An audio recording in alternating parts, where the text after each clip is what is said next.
This is going to be a little bit different than what I did the other night. This is the other half of demolishing Islam. And I don't apologize for saying that. I have said it for years that I think we really need to see Islam stopped in our lifetime. Not Muslims, but Islam. Now, let me make a distinction. And for those, whenever these videos get put up on ELF, on their focal site, the Muslims grab them and they pull them down. And then they unpack everything I've said, and then they take me on, and it's great fun. So I know this is all going to be, you Muslims, you're going to take all of this stuff and you're going to pull it down. And this is one way to engage. In some ways, it's a good way also to be peer-reviewed. This is a way of being peer-reviewed. I know that hundreds of Muslims are going to see what I'm going to say today, and they're going to put up videos. I'm going to have to then respond to them. And that's how we learn, and that's how we actually increase. And so it's great fun, this kind of interaction. Let me give you a background as to why and who I am, so you understand why I'm saying what I'm saying, because it may disturb you, especially being European, this kind of talk. I grew up in India, was born in India. My parents were Mish kids, were missionaries. My grandparents were missionaries, so I'm third generation Mish kid from India. My grandparents went to India in 1913, and my family's still there. My sister and her husband live there, and they're not going to leave. My parents' graves are there. My grandfather's grave is there. They never left India. They loved it so much, and dedicated their whole life. And to understand why Islam, all of North India is mostly Muslim, and we are now the second largest Muslim country on earth. India is. We have surpassed Pakistan as the second largest. According to the latest statistics, we will soon surpass Indonesia as the largest Muslim country on earth in about another 15 to 20 years with the demographic growth that we have in India. So having grown up in northern India and having had Muslim roommates, I've grown up with Muslims in my school. I did all my first 12 years in India, and then I left India. And I remember when I left, I was so glad to leave India and so glad to leave all the Muslims, because they were very aggressive. Any discussion we had, it was always the Muslims against me. And so I've grown up my whole life debating. That's why I have no fear of Muslims. I love them. They're the most engaging people, but I didn't at that time in 1971. And I was so glad to finally leave and go to a place called America. Now, my accent is American, right? But this I didn't get in America. I got this in India at a missionary school called Woodstock up in the mountains. So when I talk to Indians, I talk like this. They say, "What are you doing? White man talking like this." But I can't help it, you know. We talk like this all the time. This is the way we talk whenever we're in that environment. Moving into the American accent, I have to use that in the West. And it's that background that prepared me for what I'm doing now. I didn't plan to go back to the Muslim world. I married a Mish kid like myself from Kenya. Judy, here's her picture here, my wife. And she grew up in Kenya, I grew up in India. We met in America in undergraduate studies. But after we got married, I was doing postgraduate studies at that time, and I went to a seminar, a one-day seminar, something like what we're doing today, on Islam. And we were told back, this is 1981 now, so we were told back in 1981 that there were 800 million Muslims. Huge number. How do you compute a number like that? Too big. But then we were told that there were only 1,500 missionaries working amongst them. Now that number I could compute. That was a small number, and we were told that 1,500 only made up 2% of all missionaries. So worldwide, we were sending only 2% to the fastest growing religion on earth. And those two numbers were like a slap in the face. And I turned to my wife and I said, "What in the world are we doing wrong? Why is it we're only sending 2% to the one religion that's attacking us at our foundation, the one religion that is growing faster than any other, the one religion that is taking over the world?" Now that back then in 1981, it was still pretty much in the Muslim world. There weren't that many Muslims in the West yet. And so we went to our mission board and we said, "Listen, send us to the Muslim world." And they had no work with Muslims, which was symptomatic of the very problem. So we were seconded, that means we were lent out to SIM, which used to be called Sudan Interior Missions. Now they call it Society of International Ministries. And they sent us to Senegal, West Africa. By this time, I had a master's degree in Islamics from Fuller Seminary under Dr. Dudley Woodbury. So I thought I knew everything I needed to know about Islam, having grown up with it, having had a master's degree in it. And I went to Senegal, and the reason why they sent us to Senegal is because no one else wanted to go there. Because you have to learn 2 languages to go to Senegal. You have to learn French, and then you have to learn Wolof. So we went to work amongst the Wolof people, and I immediately realized that my training did not prepare me for this kind of Islam, because this was a very much of a Sufi Islam. It's the confreries, the brotherhoods, the Qadriniya, the Tijaniya, the Murids, especially the Murids, which was an indigenous group of Muslims. And every one of these brotherhoods had pirs or marabouts. Marabouts would be like sheikhs. They would be authorities, but they became mediators between God and man. They took on the role of mediation. Now that I had never really studied. That doesn't exist in Orthodox Islam at all. In fact, it's anathema in Orthodox Islam. And most of these confreries, these Tijaniyas, these Qadraniyas had come out of Iraq and had filtered down through West Africa. And remember, in West Africa, we've had Islam there since the 11th century. So it's a very old form of Islam. While we were there, and we had get dedicated to get 5 years there, and we started a church in Wolof there in our front room, and we were the first Wolof church in Senegal. It is now daughter 2 or 3 other churches. But after 5 years, we got a warning, or not a warning, but a call from our missions office saying there's a real problem in London. Now, I looked on the map, and London did not look like it was in the 1040 window, in that window that you think of the majority of Muslim populations, the 10th and 40th parallel. London was outside of that window, and I couldn't figure out why there were this large group of what they call radical Muslims. And they didn't know how to deal with them, and they didn't know, none of the missionaries had ever come across this kind of Islam. Well, I suddenly perked up and said, hold on a minute, radical Islam, those are my people. They're the ones I love. They're the ones I work with. That's what I'd grown up with. Do you understand what I mean by radical Islam? Well, what's the word radical mean? Give me a definition of radical. A radical number is what? Root. Root, there you go. So let's use that definition. Radical Islam would be the root of Islam. To be a radical Islam means to go back to the root. So what would be the root of Islam? There you go. And the model for this book? Okay, so the Book of the Man.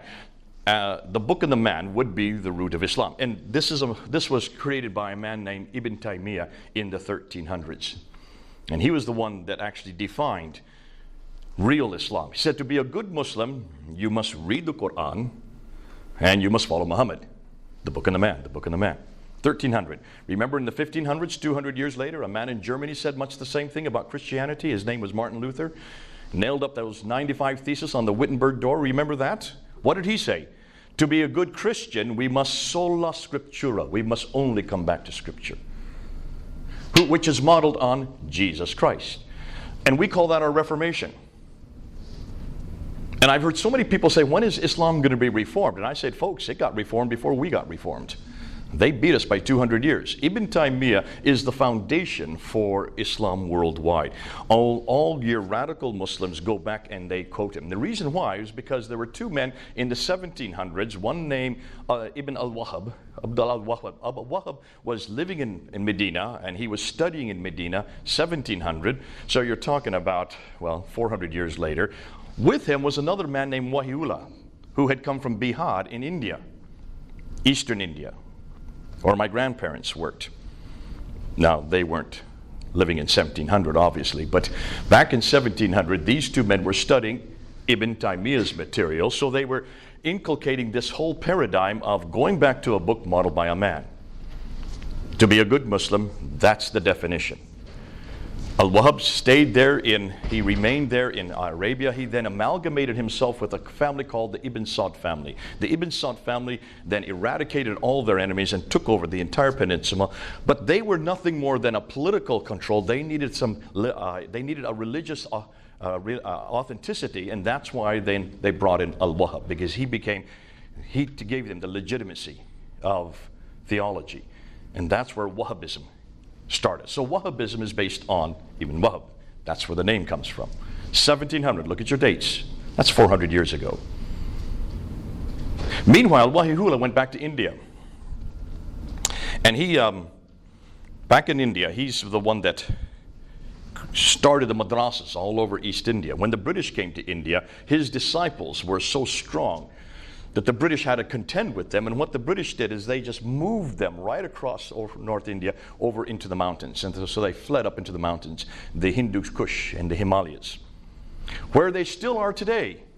And that's why places like Waziristan, where the Pashtuns are, all this northwest frontier, that was all became strongly radicalized Muslim, all based on Wahihula's teaching that was based on Ibn Taymiyyah's teaching. So this has been around for a good 700 years. This is not new. Now, let's jump to the 20th century. In the 20th century, then you had, there in India, you have two names that you need to know of. One is Maududi, who lived in northern India. In fact, he lived very close to where I grew up before me. And in the 1920s, and up into the 1940s, he was in the city of Deoband, which is between Delhi and where I lived, up in Mussoorie, up in the mountains. I remember whenever I'd go back to visit my parents from boarding school, the train would stop there in Deoband, and there'd be these huge madrasas on either side of the railway tracks. Now, being a young kid, I didn't really see the significance of these huge madrasas. I've now learned more about them now that I've left. But it was fascinating because he then in 1947, when India got its independence, he then moved from India and moved over to Pakistan and started the Jamaat-e-Islami. And the Jamaat-e-Islami then took over many of those madrasas in the northwestern frontier. And they created huge schools of training, all training and teaching Ibn Taymiyyah's material. Go back to the Quran, modeled by the Prophet Muhammad. Their students were talibés. Talibé means student in Arabic and in Urdu. The talibé became the Taliban. The Taliban then moved into Afghanistan, because that's all Pashtun, they're all the same tribe. Moved into Pakistan and threw out the Russians. That's probably where you all came into the picture. That's where many of you then were living, and you know what happened once they threw out the Russians. Meanwhile, in Delhi, even before that, in 1920s, a man named Muhammad Ilyas. Muhammad Ilyas was another very radical Muslim who had been brought up on Ibn Taymiyyah's material. He had been heard about all that Wahihula. But we're now in the 1920s, he started another group called the Tablighi Jamaat in Delhi, capital of India. And remember, at that time, Pakistan, India, and Bangladesh were all one country, created by the British. So that was a huge block of Muslims right there in one country. In 1947, then it became three countries: West Pakistan, India, and East Pakistan, or the other way around for you: West Pakistan, India, and East Pakistan. So here you have the Tablighi Jamaat growing in India. You have the Jamaat-Islami growing there in Pakistan. That's what's happening in the Indian subcontinent. Now, this group, the Tablighi Jamaat, has grown and grown and grown since 1920s, 1924, so almost 100 years. It now is in 120 countries, and it has a membership of 80 million. Let me repeat that number, 80 million. That's a big number, isn't it? That's the population of Britain right there. Those are the Muslims I have been having to contend with in Britain. Most of the radical Muslims I'm engaging with are the Tablighi Jamaat. It was the Tablighi Jamaat that came and blew themselves up and killed 52 people in July 7th, 2005 in London. Do you all remember that? That is the Tablighi Jamaat. Most of the attacks that we've been getting in London and Manchester, we're just celebrating yesterday or today the bombing of Manchester.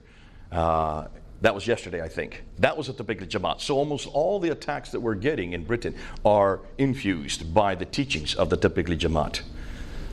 These are the groups that none of you have heard about, and you never will hear about because you're not engaged in that level. Most of you have only think about Islam as being Arab. You're not thinking about the Indian subcontinent. The Indian subcontinent is by far much greater, much bigger than anything in the Arab world. And it's the Indian subcontinent where we're getting all of our attacks against Christianity. There is not one well-known Muslim Arab who is attacking Christianity. Name me one. Let me give you the names of all those who are attacking Christianity. Ahmed Deedat. Is he Arab? No. He lived in Durban in South Africa, but he's from India. Zakir Naik. Go up on YouTube, put his name there. Thousands of videos by him. He's from Bombay. Probably the most prolific today. Shabir Ali. No. Lives in Toronto, but he is from India. Adnan Rashid from Pakistan. Mansur Ahmad from Bangladesh. Most all of the best known debaters today, polemicists who are attacking Christianity, are from the Indian subcontinent. And there's a reason why they're from the Indian subcontinent. Two reasons really. One is because they were colonized by Britain, and being colonized by Britain, they have grown up with the English educational system. From middle school on up, everything is in English in India, Pakistan, and Bangladesh. Unlike the rest of the Muslim world, where everything is either in Arabic or whatever the local language is, Indonesian or all the rest. But secondly, because Britain is a Christian power, they have already engendered and ingrained themselves on how to attack Christianity. And they saw quickly, much quicker than the Arab world, that Christianity was Islam's greatest threat. And it stands to reason we're their greatest threat. Because we stand against everything they believe. We stand, if you look and see the two religions, when you look at them and you do a comparison between Islam and Christianity, Christianity in every major case stands against Islam. So can you see then why in the Indian subcontinent this has gone much quicker, much faster? And the other reason is, just look at the numbers. Just look at the numbers of Muslims in Pakistan, India, and Bangladesh. If you just add up their Muslim, not Hindu, not anything else, just Muslim population, you have over 650 million Muslims. Look at the numbers. There's nothing that is as big as that. Nowhere else in the world is as big as that. Indonesia only has 200 million. The whole Arab-speaking world, the entire Arab-speaking world, is only 270 million. 650 million just in one block. And yet we're not doing anything, hardly anything. No one wants to go to the Indian subcontinent. So that's why I've dedicated and done most of my work in the Indian subcontinent. That's why I have to work in this area. Because when you work with Indians and Pakistan and Bangladesh, you have to engage in the historical critique. The reason why is because they're using it. No Arab, I've never met an Arab that attacks me historically or that even defends Islam historical. They don't even understand that there's a problem there. And the reason why, it's not that they're not intelligent enough, it's because Christianity is so small and so weak, it doesn't even appear on the radar. It's not a threat to them. There's no threat. Whenever I'm at Speaker's Corner, for 25 years, I would go every Sunday down to Speaker's Corner, and I'll be there this next Sunday, in a few days, and we would engage with whoever's in front of us, and almost invariably, if I'm talking to an Arab, I'm just going to go in a circle with them. They have never heard of the Trinity. They won't even know about the Christology of Jesus. About authority of Scripture, they don't even know that that's a problem. None of these things they've never heard this. They have no idea that Jesus died on the cross or Isa died on the cross. These are things that they don't think about. They want to talk about George Bush. They want to talk about Trump. They want to talk about politics. They want to talk about Israel. They want to talk about anything but not theology, because they don't believe that there's a problem with theology. They don't even know that we have a difference in theology. So I don't engage at that level with them.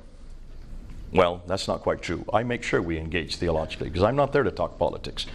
I don't care dilly swat about politics. That's not true. I do, but not when I'm engaging with Muslims. If I have a Turk standing in front of me, I have to tell them what they believe before I can even take them on, because they have no idea what they're to believe.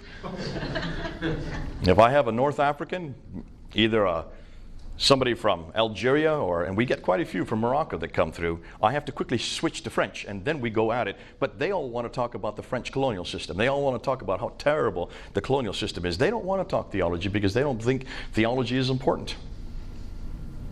But when I get somebody from Indian subcontinent, anybody from Pakistan, India, or Bangladesh, I have to take a deep breath, because I know I'm in for a real battle. And they will have Bibles in their hands. They never have a Quran. They never bring a Quran. They only have Bibles. And they have little post-it notes all the way through with seeming errors or historical anachronisms or scientific problems. God bless them. Aren't they great? I'm so excited when I see a Muslim with a Bible in their hands, because then I know I'm home. I know that we're going to have a great discussion. And we usually go out to tea afterwards, and usually they pay for it. And this is the lovely thing about Muslims. They love, especially from the Indian subcontinent, they love to talk theology. And they love to talk about two things. What are the two things they like to talk about? What would you guess? The book and the man. They always want to take on this book. And they want to take on the man behind this book, Jesus Christ.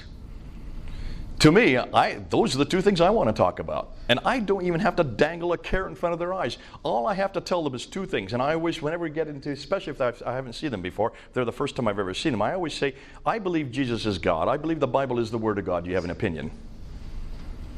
And you might get 6 hours of opinion just on those two subjects, especially here in the West, especially here in Europe. Because they already have been trained up on how to confront those two areas. And that's why I encourage you, get to know some Muslims wherever you are. Find out where they are and just talk about Jesus and the Bible. Then you're going to have to talk about the Quran and Muhammad. At some point, that's going to come into your conversation because they will make claim after claim after claim. And this is now where we're going to get in today's talk. So that's the introduction, which took me, 15 minutes, sorry about that, to get into. How many have seen this lecture before? I've done this lecture once before, back in 2016. None of you? 1, 2. Well, you've seen everything I've done, so you don't count. In fact, I might have you come up here and do some of this. This is my other expert over here, so he's the other one, the other Islamicist in the room. What we're going to do then, I wasn't going to go through all introductory, but since none of you have seen this or don't where I'm going to go, we're going to do the whole introduction and go and walk you through it so that you know where we're going.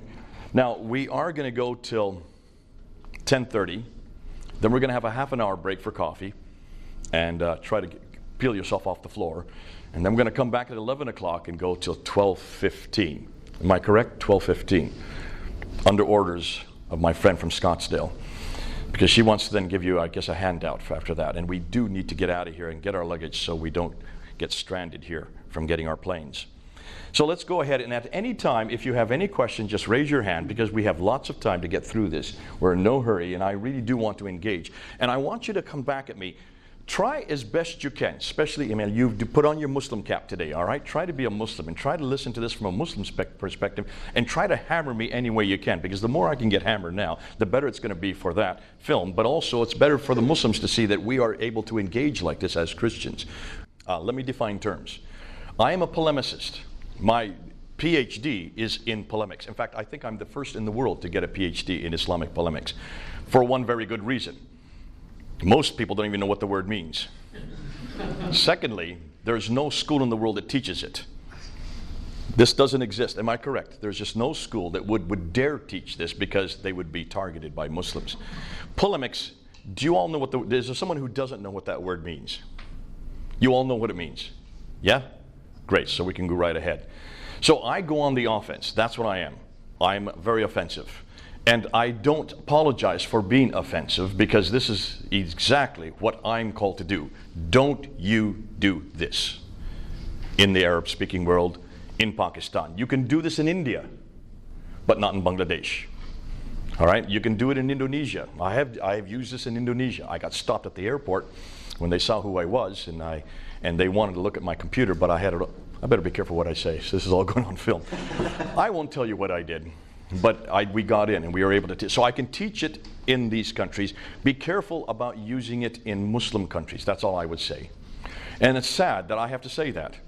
Isn't it interesting? We don't do this with the Christian world. No, there's no Christian or any organization that would censor anybody criticizing the Bible or criticizing the emergence of Christianity or criticizing Jesus Christ. This just doesn't exist. It did historically. We did have a historical period where that did happen, but not today. And certainly not in the New Testament period. And that's why it's fascinating that we're now coming full circle. We're doing what Paul did. And what I'm doing today is what Paul did when he was in Ephesus or Berea, Cappadocia, Laodicea, whenever he went into the synagogue and confronted the Jews with what they had done to the Messiah. That's what I do. I follow. He's my example and he's my paradigm. So what we're going to do today, be aware of the fact that this is more for Europe. This is for your locale. This kind of material you can use all over Europe. And really all over the world just not in the 1040 window. And I'm even saying that, be careful, because there are many places you can use it in the 1040 window. I'll let each one of you decide in your own, wherever you're going to move, or whatever country you're in, how it is effective or not. So let's start with this claim that Muslims make. So what do they claim? Well, they make the claim, and for the last 1,400 years they've made this claim. Now, I am going to tell you, put your pencils down. You're not going to keep up with me. However, all of you can have this PowerPoint. At the end of the session, just give me your USB drive and I'll slip it over to you and you can put it on your computers. So this is available to all of you, not to those on the camera. I get this all the time. People all over the world, because you said we could have this PowerPoint, because I said it on camera. For people only in this room, you can have this PowerPoint, all right? Because I do not want to spend my whole life sending PowerPoints all over the world. And remember, even what I say today, in another 6 months, it'll have changed. Because we're getting in so much new material all the time. That's the exciting thing about this material. It is new, and it is exciting, and it's all going one direction, which is really helping us out. So let's go ahead and start with this claim. Whether Muslims are radicals, whether they are nominal, whether they are liberal, they would all make, well, maybe not the liberals. Let's hold off on the liberals. They may not make this claim, but anybody else would say that Muhammad is the last and the greatest of all prophets. They would say that the Quran was his revelation sent down only to him, and that it is the final and greatest revelation. So it supersedes anything that comes after it, or sorry, even before it. And therefore, Islam is the final religion based on Muhammad's life and sayings and the Quran's teaching. So that's the book and the man. The teachings of Muhammad would be the Sunnah, and that would include the Sirah, which is the Siratul Rasulullah, his biography, the Hadith, which would be his sayings, the Tafsir, which would be the commentaries on the Quran, and the Tahriq, which would be the history. So those are the four genres of the Islamics, or the Sunnah of the Prophet, looking at his example to then apply what's in the Quran. So, Islam is completely dependent on one book and one man, the book and the man. So we need to investigate both the Quran and Muhammad and see if indeed the Muslims are correct. We've already done the book 2 nights ago, and that, by the way, is up online. That what I did 2 nights ago is already up online on Fander Films. If you want to take a card, here's the thing on YouTube, Fander Films. Go up and look at it. I put it up about a month and a half ago. It was a talk that I did on the Quran in Hong Kong back in November, where I was to debate a Muslim, and he never showed up. So what I did, we decided to go ahead and put it and do it at the university there, the City University. The day before we were to do that talk at the City University, the Muslims in Hong Kong went to the authorities and said that I was a hate preacher and that I was an Islamophobe. Now, the City University didn't even ask to talk to me about it. They just banned me from the university, just like that. This is the second year running where that has happened. The year before, in 2017, I was also in Hong Kong to go to another university to talk a similar talk, and we had already started the talk like we're doing right now. We were halfway an hour into the talk when the authorities came and threw us all out, 200 of us. And we all had to walk down the hill to a church and continue it. But you know, you can ban us all you want. We still film everything we say. And that went up on my Fander Film site about a month and a half ago. Over 40,000 people have watched it now. And we're getting reports, and Muslims are now contacting me who have become Christians because of that talk. The same talk that you all heard, but you heard very encapsulated, very short form, that is now up. So you can get the one on the Quran on Fander Films. That's up there now. Now this here is the next step. This is going now to Muhammad himself. This is going to the emergence of Islam and to these claims. One book modeled by one man. So what about the man? Well, let's see what Muslims have said. And this is what I called, this is the classical account. This is the only account you're going to hear on university campuses. This is the one you've grown up with. This is the one that every Muslim knows. And it starts from the premise that Muhammad was born in 570 in Mecca. That he received, or he came upon an angel in the Hira cave. Now he would go up there and meditate according to the classical account. I'm going to keep saying the classical account, okay? You'll see why. According to the classical account, based on Ibn Hisham and Ibn Ishaq. So anytime I say Ibn Hisham and Ibn Ishaq, hold on to that, you'll see why. In 610 then, when he was approached by this angel, well, he didn't know who it was, and the angel says, Akra, which means read or recite. And his response was, Ma'akra, I cannot recite. The angel squeezed him. This happened 3 times, and finally the angel let him go. He fled back to Mecca, went to his wife, Khadija, his only wife at that time, told her what had happened. And so she did a quick test by having him sit on either leg, asking him the question, and then disrobing, knowing that if it was an angel, the angel would not be in her presence while she was naked. And so when he still said, yes, this was what happened to me, she realized he was telling the truth, went to her cousin, Waraka ibn Nawfal, to have him listen to this story. Waraka ibn Nawfal, according to the traditions, was a Nestorian Christian. Isn't that interesting? So her cousin is the one that listens to the story, turns to Muhammad and says, truly, you are a prophet. This is a revelation coming to you. So it's a Nestorian Christian that gives Muhammad the authority as a prophet, one of the ironies of history. He then starts to receive these revelations, and he receives them from 610 to 622 there in Mecca. He then, while he's receiving these revelations, he then recites them. He does not write these down. His companions there in Mecca would memorize what he was saying. So if you look at the Quran and you just split it in half, now this goes from right to left because it follows the Arabic. That would be Medina, this would be Mecca. So it's these surahs at the latter half, the second half of the Quran. There are some Medinan material here, and there is some Meccan material here, but that's the Meccan. It's the second half of the Quran because they're the larger surahs. Sorry, the other way around. They're the smaller surahs. So these revelations were much more short-winded to begin with, and they got more and more long-winded as he moved to Medina. He moves to Medina in 622, but before he moves to Medina, and then 621, he is woken up in the middle of the night, and he's told to go up on the back of a winged horse, who flies him up to Jerusalem, and from Jerusalem he goes up to the 7 heavens, gets up to the 7th heaven, and meets Allah up there, who tells him to pray 50 times a day. Comes down to the 5th heaven, meets Moses. Moses said, how many times did I ask you to pray? He says, 50. He says, that's way too many. Go back up and see if you can get it down. So he bounces back and forth between the 7th and the 5th heaven, bringing the prayers down from 50, 45 down to 10, 5 prayers. Once he gets it to 5 prayers, Moses says, fine, now you can go back down to earth. That's where we get the 5 prayers from. It's called the Miraj, and that happens there in 621 while he's in Mecca. Interesting. So the 5 prayers all Muslims pray today come from Moses. And it's fascinating because you will not find 5 prayers in the Quran. You will only find 3. Ironic, isn't it? Nonetheless, this happens in 621. 622 then, he is invited by the Ansar there in Medina to come up and arbitrate between the Ansar and the Jews. The Banu Kainuka family, the Banu Nadir family, the Banu Qurayza. These are the 3 Jewish tribes that were very wealthy, and they were dominating the trade, and the Ansar were having difficulties with them, and that's why they used Muhammad as a neutral arbiter to come and do that arbitration. So he moves up in 622. It's known as the Hijrah. Hijrah means, as you know, it means exodus. So he has an exodus to Medina with around 80, some traditions say as many as 200 followers. So it was not very large. Not very many people at that time. 622 then, he starts receiving this part of the Quran, the first part, the Medinan material, much longer, much more violent. These are the problematic chapters, not these. 622 then, that begins, and then between 622 and 633, then in 630, he then moves down to Mecca, takes over Mecca without firing a shot.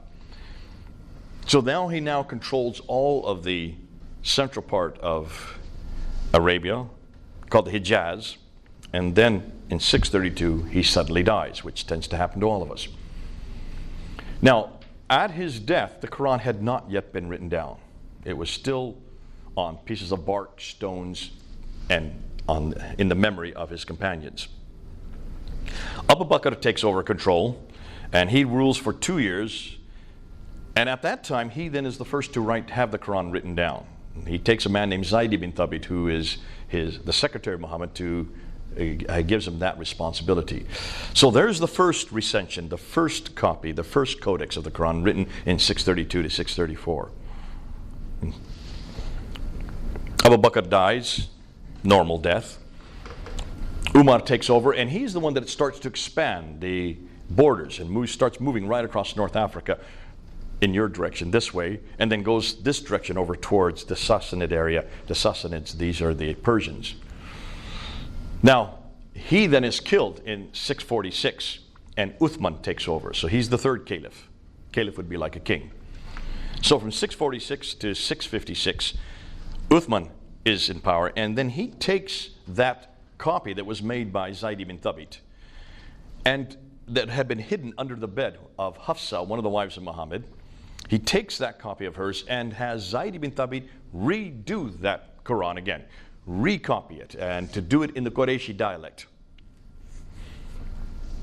That happens in around 652. And then from that one copy, they make 9 copies, send it to 9 different provinces, and then he is killed in 646, and the cousin and son-in-law of Muhammad, Ali, then takes over as the 4th caliph.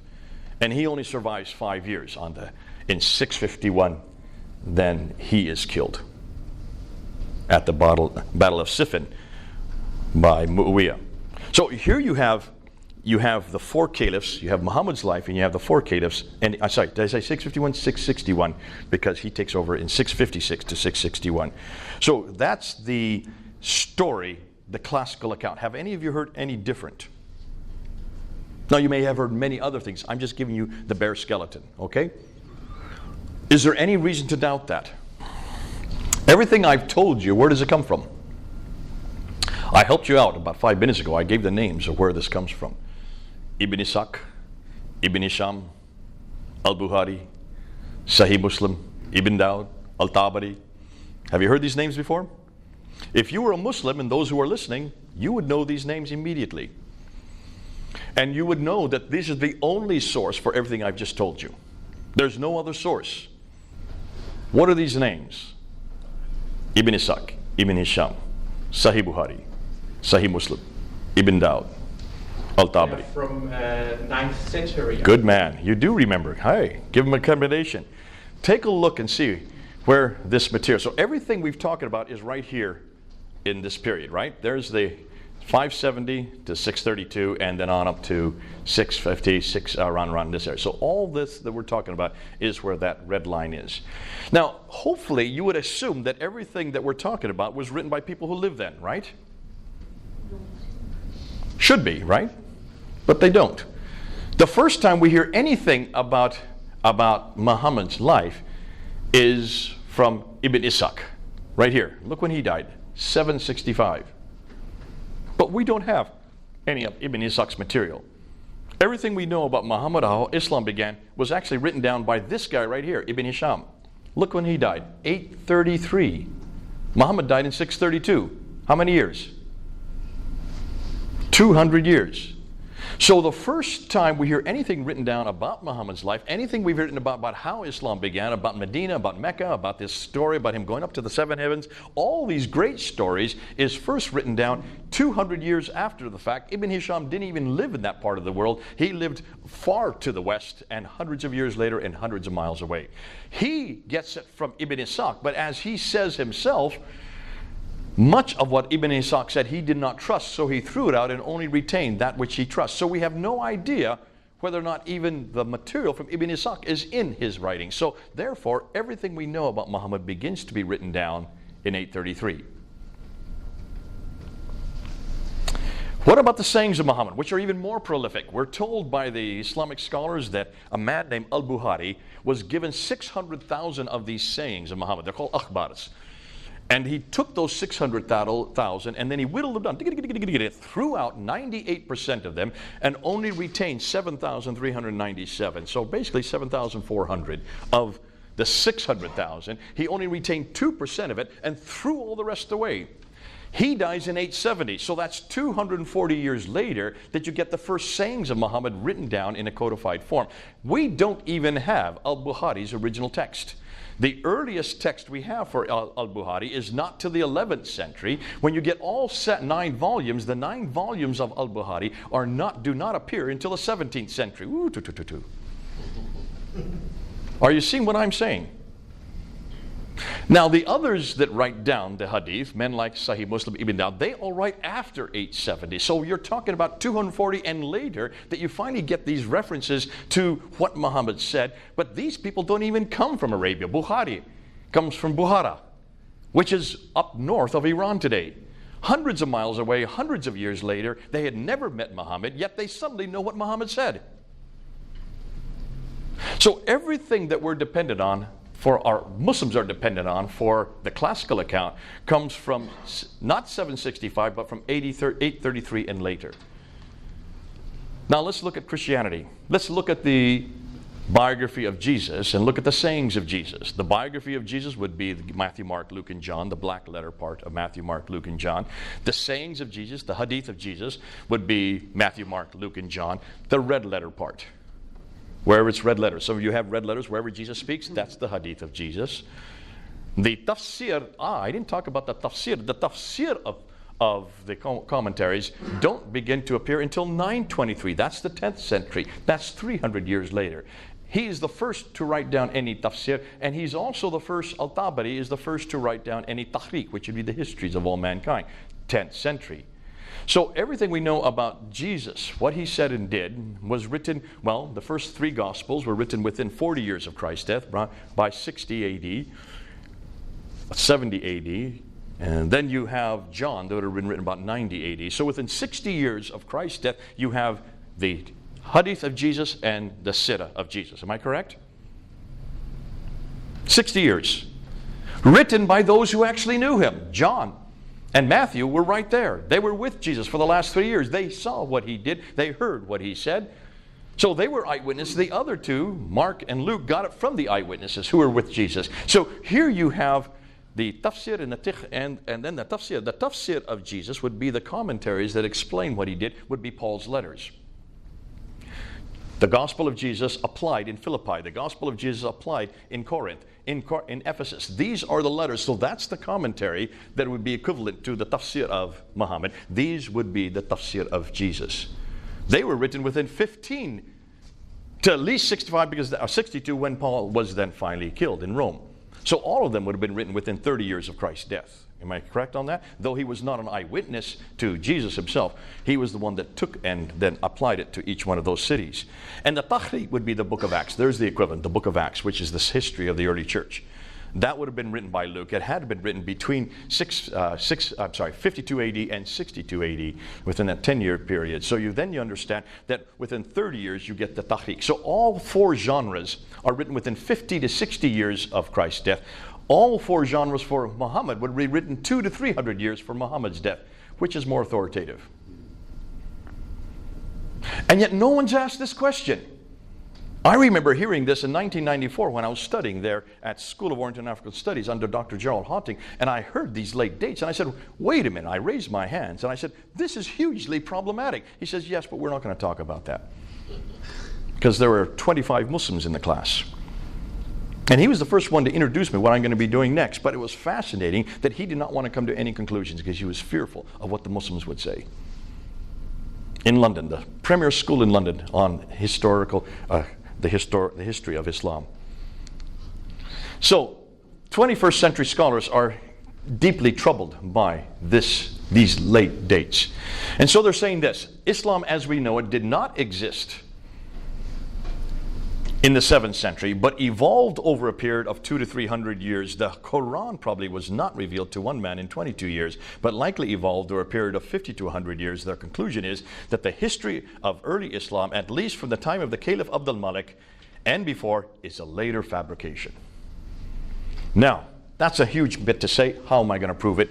I'm not going to prove it. I'm going to let them prove it. We're going to use their material. So, let's look at their concerns. This is their primary concerns. Why is it took so long to write this down? Why did it take 200 years to write down what Muhammad said and did? 240 years in some case. Were the people not literate? Remember, they controlled by 685. This is by the time Abdul Malik comes to power and creates, and we're going to see, remember that name. We're going to talk a lot about that name this morning, Abdul Malik. He is the great caliph from 685 to 705, who then introduces the whole Arab identity. But nonetheless, up until his time, they controlled Basra, Baghdad, Damascus, Jerusalem, Cairo. by 642, and then from Spain to India by 685. Spain to India, that whole swath of land, from Spain to India, was under the control, and still is under the control, except for Spain and Jerusalem, Israel. All the rest of that land is still under their control 1,400 years later. So there's no reason not to have written this down. Plus, people could read and write, could they not, in those countries? Certainly they could. We know there was a library in Alexandria in the 5th century that was burned to the ground. So people could read and write. Muslims tell us that they could read and write. They are the ones that tell us that this was written down in 632 by Zayd ibn Thabit. If you're writing down, that means you're putting together a book, right? It's their claim. So you cannot excuse it by saying no one could read and write that early. It doesn't work anymore. More than that, where did the 9th century biographers get their material from? Well, if you look at every one of the akhbars, there's a matan that precedes it. And that would be the names, the isnad. The isnad would be the names of those from what this material got it from. So I got it from so-and-so, who got it from so-and-so, who got it from so-and-so, who got it from a companion of the Prophet. And in every case of all of these akhbars, they have these isnads that are derived there. Now, what does that tell you? What is this all based on? Oral tradition. Everything we know about Muhammad, everything we know about Islam, everything we know about the emergence of Islam, everything we know about how the Quran was put together, all comes from oral tradition. I have a problem with oral tradition because I know what will happen. If I told you something in your ear and you tell her and it comes on down here, by the time it gets to him, what I tell you and what I tell him are two different things. You probably play that in birthday parties. We call it Chinese whispers. Sorry if there's any Chinese here. Or telephone. It's a great thing to play, but within a 15-minute period, if you can get a whole different story, can you imagine what happens over 200 years? And so you can see that this is problematic. This is enormously problematic if everything that Muslims are dependent on, everything they know about how Islam began, who their prophet was, and also how the Quran was written, is all based on oral tradition. Can it be trusted? Absolutely not. And that's why where the historians are very concerned. And what they're saying is, why not, if we cannot trust it, why don't we go back to the 7th century? Let's go back to the 7th century. Let's go to this time period when the world looked like this. And this is by 661. So we're talking about 661. They already controlled this part of the world. They moved into that part. And so from Andalusia, which is Spain, the name for Spain today, it's called Andalusia then, all the way over to the Mughal Empire, which is now India today, that whole swath of land was under their control. Very literate and very certainly would have had no excuse whatsoever to have written this down. Now, what I'm going to do is I'm going to look at these scholars here. These are the scholars I get my material from. Dr. John Wansborough, who is head of department at School of Oriental and African Studies, he came out with 2 books called Quranic Studies and Sectarian Milieu in the 1970s that blew open this whole criticism. And so I'm going to be using him. Dr. Gerald Hotting was my teacher in 1994 when I studied there at School of Oriental SOAS. And he looks at the 1st century of Islam and is probably the best one that I've come across that unpacks that material for us. Dr. Patricia Corona I knew her. When I started my doctorate, she was one of my first supervisors. She was at Cambridge at that time. She reads and writes 15 languages. All archaic languages. So you can see the scholarship that we're talking about. I don't think anybody's been able to equal her. She just passed away about 1.5 years ago. She got death threats for writing a book on Meccan trade. I'll be using her material on Mecca that we're going to come to. And she had to move from Oxford University to Cambridge University. That's when I knew her. My first debate in 1995, I went to her office and she was the one that actually walked me through all this newest material. And it was her material that I used in that debate. I gave 10 historical questions to Dr. Jamal Badawi in 1995, August of 1995. That was my first debate on this material. We're in 2019. This is 24 years later. And yet, Jamal Badawi, none of them have been able to answer those 10 questions. All of them came from Dr. Patricia Corona. Now, we put that up on the internet. It's still up there. And you'll see why, because some of those I'm going to introduce in this talk So this is nothing new for me. This has been around for 24 years, 25 years, moving on to 25 years. Dr. Andrew Rippin out of Calgary, he is probably the one that has brought these difficult ideas and put it down to layman's terminology. Now, he just passed away as well. Dr. Robert Hoyland out of Oxford, he's no longer there. I think he's up in Edinburgh. I'm not sure where he's at right now, but when he wrote his book on Seeing Islam as Others Saw It, he reads and writes 18 languages. So these scholars are really linguists. They go back to the original language and they read them in the original language, and they usually don't translate them for the rest of us because they don't want Muslims to read this, which is tragic because they're up in the scholastic world, they're in the academia world, and they do not want this to get down to the streets. When I was studying with Dr. Gerald Haunting, I would take what he was saying in class, and after 2 weeks, every Muslim in that class left the class. Not every, 2 remained. This is in 1994 when we were hearing this material. And it's the first time I'd ever heard this material. I had a master's in Islam, and I'd never come across this material because they were not teaching this in America yet. This was only being taught in Britain and Germany. Those are the only 2 places they were teaching this new material.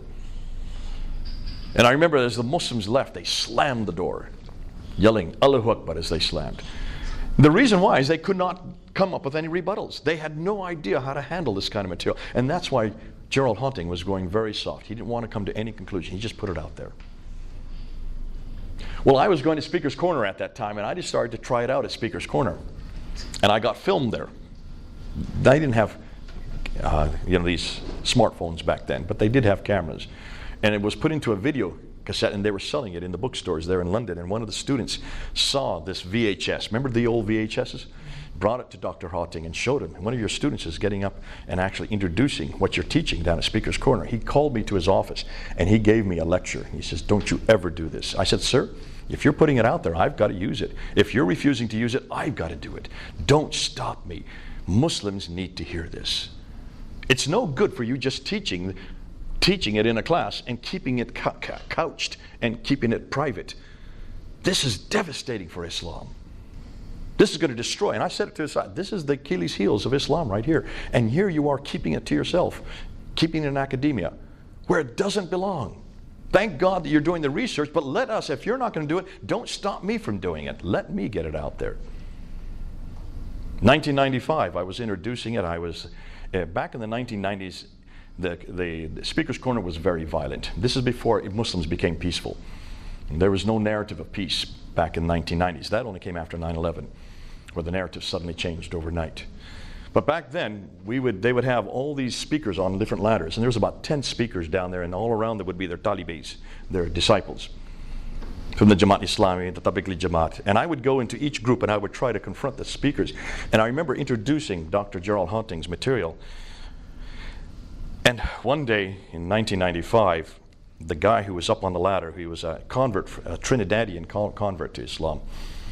I can't remember his name anymore, but he got off the ladder, and he had been a professional boxer.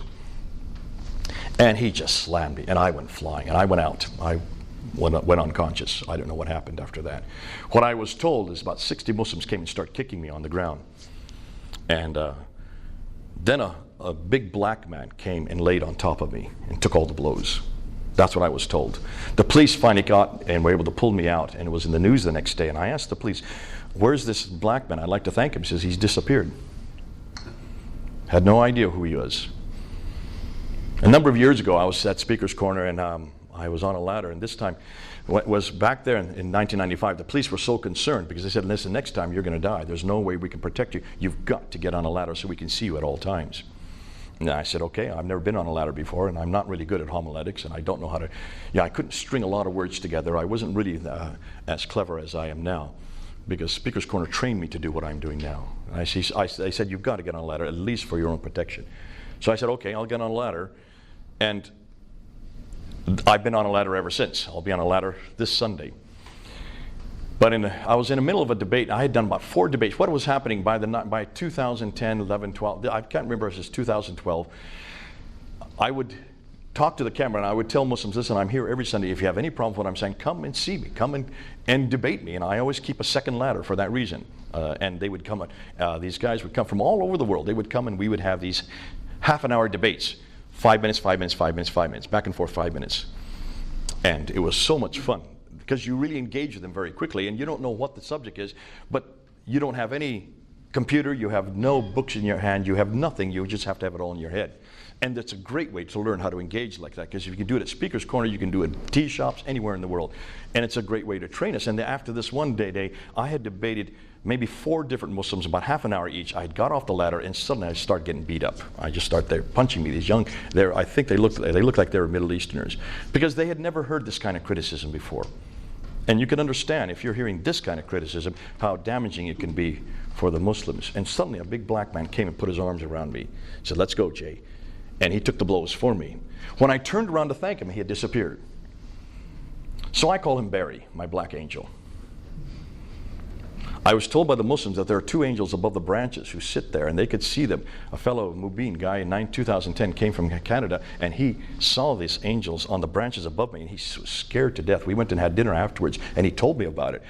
And he had no idea what those 2 people were, why those 2 guys were why they were up in the branches. And I said, "Well, tell me, what did you see? Because I've never seen them.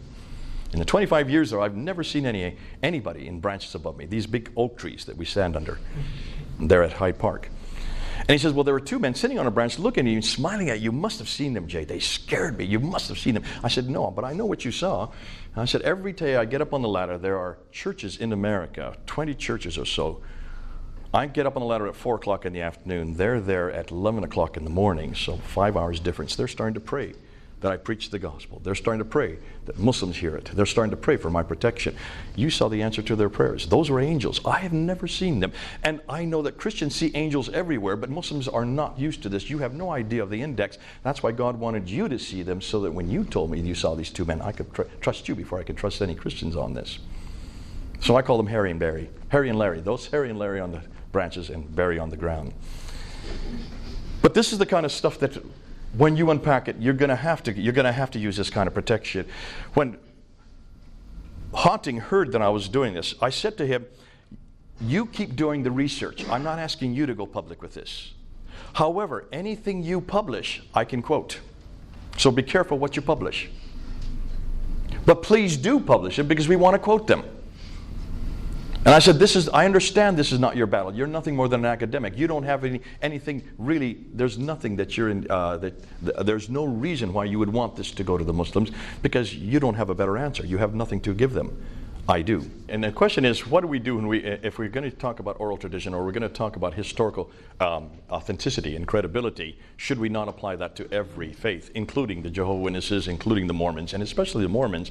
Because I understand, and I'm not an expert on Mormonism like you are, but when you look and ask the same question, historical critique on Mormonism, it destroys Mormonism, especially with the glasses of Joseph Smith. That's my name, by the way. And I'm also a junior, just like he was, so it makes me problematic. Can you see then why, if this exercise that we're doing today must be done to every book? It must be done to the Book of Mormon. It must be done to the Upanishads, the Bhagavad Gita, the Vedas. All the Hindu scriptures have to also pass the same historical test that so far only the Bible has. So getting to your second question, there's the segue right into the second question. I don't want to leave them hanging. I don't want atheists to take this material and use it because they have nothing to replace it with. I want to make sure that when Muslims hear the criticism that we're going to give, the historical criticism that we're going to give on the emergence of what they believe has always been authentic, I don't want to then therefore destroy that faith, because God bless them, they have a faith in God. They already believe in heaven and hell. They already believe in the prophetic line. They already believe that there is a beginning and an end, and more than that, they also believe that there is a problem with sin. So already we have some commonalities. I just want to bring them home, and I want to bring them home to another book that has passed every one of the tests we're asking of the Quran. I also want to bring him home to another man that's also passed this historical test that we're now applying to Muhammad. So for heaven's sakes, don't destroy that. But I also want to say the same thing to all of our Jehovah's Witnesses, and certainly our Mormon brothers and sisters. They need to ask the question we're asking today of the Book of Mormon. And they're going to find that there are holes, enormous holes, historical holes with the Book of Mormon. Therefore, don't give up God, just come on home. Just come on home. And I say that to my Muslim friends, come on home. Because their faith in God is beautiful. And the fact that they have such a strong faith in God, I'm jealous of that faith. But they've got the wrong God. They've got the wrong history. They've got the wrong prophet. They've got the wrong book. So let's move on. Let's go ahead and look at these characters Well, they're not characters. They're quite well-known individuals. Hoyland, as I said, from Oxford, Yehuda Nevo out of was at the University of Jerusalem. He is the one that actually went and looked at the earliest inscriptions and noticed all these inscriptions had no shahada on them, no reference to people called Muslims, no reference to a religion called Islam. Yet these are inscriptions from the mid-7th century, moving right up to the late part of the 7th century. Muhammad died in 632, in the beginning of the 7th century. So he's done an amazing work looking at the earliest Arab inscriptions, and that's why I purposely say Arab, not Muslim.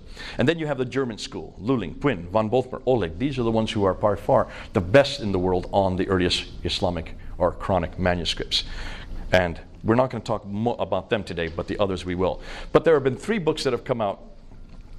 One of them is right here, In the Shadow of the Sword by Tom Holland in 2012. So it's been out 7 years. If you don't have it, get it. Because he took this very academic material and brought it down to layman's terminology so that you can use it. You can get it on Amazon. It's large, thick book. So be careful. Read the first 100 pages, then jump to the last 100 pages, and then you get everything that's essential. Anything in between is good, but it's not dealing with the historical critique. And then he did a documentary that tried to encapsulate what he was saying in his book in 2012 in August 28 called Islam, the Untold Story. That was shown on Channel 4 television. It's only 90 minutes long. And if any of you want it, I have it right here on my computer. I can give it to you before you leave today. What's fascinating, that he was very careful not to come to any conclusions. He just put the material out there. And then you would have a scholar, a Muslim scholar, I think from Georgetown University, who stood next to him and asked him for his response, much like the question you just asked. And he's a scholar. And his response was, who cares? Basically, that's what he said. I don't really care because I realize that we have 1.6 billion. And on camera, he would have to say that. And that's what they'll say at Speaker's Corner this Sunday. Who cares?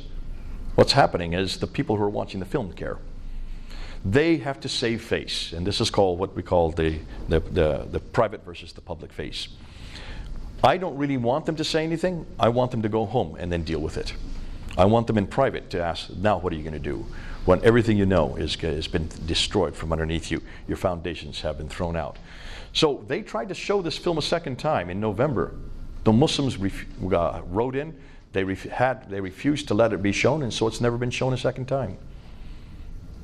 The censorship is so strong in Britain now for anything that's against Islam. Then you have Dan Gibson. Now Dan Gibson is an archaeologist. He has, rather than read books, although he has read books his whole life, he grew up in a family that were archaeologists. His grandfather was an archaeologist. His father was an archaeologist. They all lived in the Middle East, so he grew up in the Middle East. He speaks fluent Arabic, and he went in 1979 and did research on the geographical areas that are in the Quran, and also on the Qiblas, especially the Qiblas. That means the direction of prayer. And I'm going to use an awful lot of his material because he has probably been the most prolific in this area. So from 1979 to 2004, for 25 years, he lived in Morocco, he lived in Jordan, he lived in Yemen, and he just spent his time amongst the Bedouin. And he is the first one to actually go to every one of these locations. Physically go to every one of them and then get his coordinates in situ. He didn't stay in London or in a large city away from the place. He actually went to each one of these locations to find out how to answer these questions. So what are they finding? I'm going to give you the conclusions before I even support those conclusions. What they have found is that the first Arab inscription referencing Muhammad is in 691. Hold on a minute, he died in 632. Do you see how problematic that is? The first Arab, I'm not using the word Muslim, I'm saying Arab inscription. We don't see any reference to Muhammad in any Arab text prior to 691. That's 60 years too late. The first reference to Muslims is in the 690s. Around the same time that Muhammad is introduced, so is the word Muslim introduced. Yet Muslims were supposed to have been around since 624. Muhammad was the Muslim that actually introduced it. So what did these Arabs call themselves? Well, they call themselves Saracens. That's the name for an Arab. They call themselves Hagarenes because they came in the line of Hagar. They call themselves Ishmaelites, the son of Hagar, so they were Ishmaelites. They call themselves Maghreb because they're from the Maghreb, and they call themselves Muhajirun. These are the names they give themselves. When you look at their documentation, they refer to themselves in these 5 names. Muhajirun are people of the Hijrah, people of the Exodus. Could also be referred to being nomadic. The first reference to the word Islam is not till 691. That's first recorded on the Dome of the Rock there in Jerusalem, built in 691 by Abd al-Malik. That's why Abd al-Malik is so important. And then the first reference to Mecca, watch this. The first reference to Mecca is not till 741. That's the huge one. That's the one that is disturbing everybody. You'll see why as we get to it. The first biography of Muhammad, as I've already said, does not even appear until 833. So let's go right into it. Let's look at geography. Now, Dan Gibson, when he looked through this book here, and of course he scoured it, he noticed that there are about 65 references to geographical locations. Only 9 places are named. What was overwhelming were the number of references to these people that had contact with this prophet. But it doesn't name the prophet. In the Quran, you will only find Muhammad's name 4 times. Did you know that? I'll give you the references right here. These are the only places you'll find his name. Chapter 3, verse 144. Chapter 33, verse 40. Chapter 47, verse 2, and chapter 48, verse 29. That's it. All the way through the Quran, it refers to this prophet. It refers to the place of the prophet, but it doesn't give a name. There's only one place where Mecca is referenced, and that's in chapter 48, verse 24. That's it. So this man, this prophet, who lives in the place of the prophet, or the settlement of the prophet, but is given no name, suggests that there's a problem here with that name. Ooh, I love this. Can you then understand that we're starting to see that it looks like that this name was then added at a later date.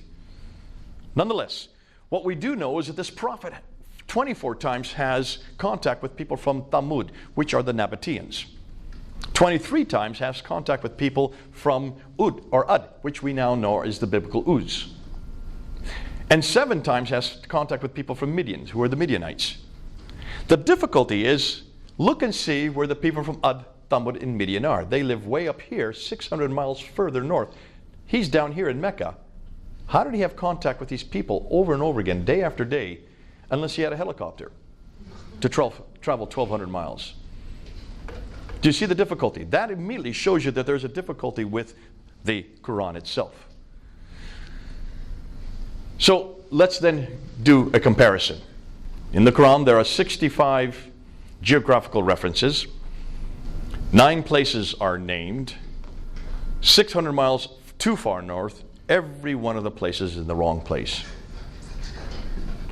Just look at the Gospel of Luke as a comparison, which is much, much older. It's 600 years older, 700 years older than the Quran. 110 geographical references, 31 places named, every one of them in the right place. No one disputes the Gospel of Luke or the book of Acts. That's the beauty of the Bible. So like with like, you can see enormous disparity just between something as simple as geographical locations in 2 different books. So let's now go to the second problem, Mecca. And this is the biggie. What are you going to do with Mecca? Well, it's only referred to in chapter 48, verse 24. That's the only place you will find. And all it says is, and he it is who hath withheld men's hand from you, and hath withheld your hands from them, in the valley of Mecca. So we do know it's in a valley, after he had made your victors over them, Allah seer of what ye do. So that's it. That's all you're going to get from the Quran on Mecca. It's in a valley. We need to know an awful lot more. Now, according to not only the Quran, according to the traditions, there's an awful lot that Muslims impose on Mecca, though it doesn't say Mecca, it just says the place of the prophet. The prophet. whoever this prophet is. But according to the Quran, it's the first sanctuary according to mankind is Bakka, which could be Mecca. It is the mother of all settlements according to chapter 6 verse 92 and chapter 42 verse 7. But it doesn't refer to Mecca. It just says again, over and over again, the place of the prophet. It is where Adam and Eve supposedly lived. It was where Eve was thrown down to, according to the traditions. In chapter 7, verse 24, they're thrown out of the Garden of Eden, which is up in space. See, their Garden of Eden is in space. Ours is on earth. Two completely different Garden of Edens. Thrown down to earth, and Eve was sent down to the place of the prophet, which Muslims claim is Mecca. Adam was sent over to India, southern India, and he walks across. He just strides across and gets to Mecca. The guy must have been huge. But nonetheless, there you can see the reference to Mecca. So that would suggest that this place called Mecca was the first settlement for all of mankind. I'm guessing, because I don't think there's anybody before Adam and Eve. Am I correct? In chapter 21, verse 51 to 71, it talks about Abraham. It doesn't say Mecca, but he is in the place of the prophet, and he rebuilt the Kaaba with Ishmael. What is Abraham doing way down in Mecca, 600 miles too far south? He was supposed to be in Mesopotamia and in Canaan, way up in the north. But nonetheless, in chapter 21, he's there in the Kaaba, and he destroys the images, the idols in the Kaaba, and then he's thrown into a fiery pit, which seems to come from the story of Shadrach, Meshach, and Abednego.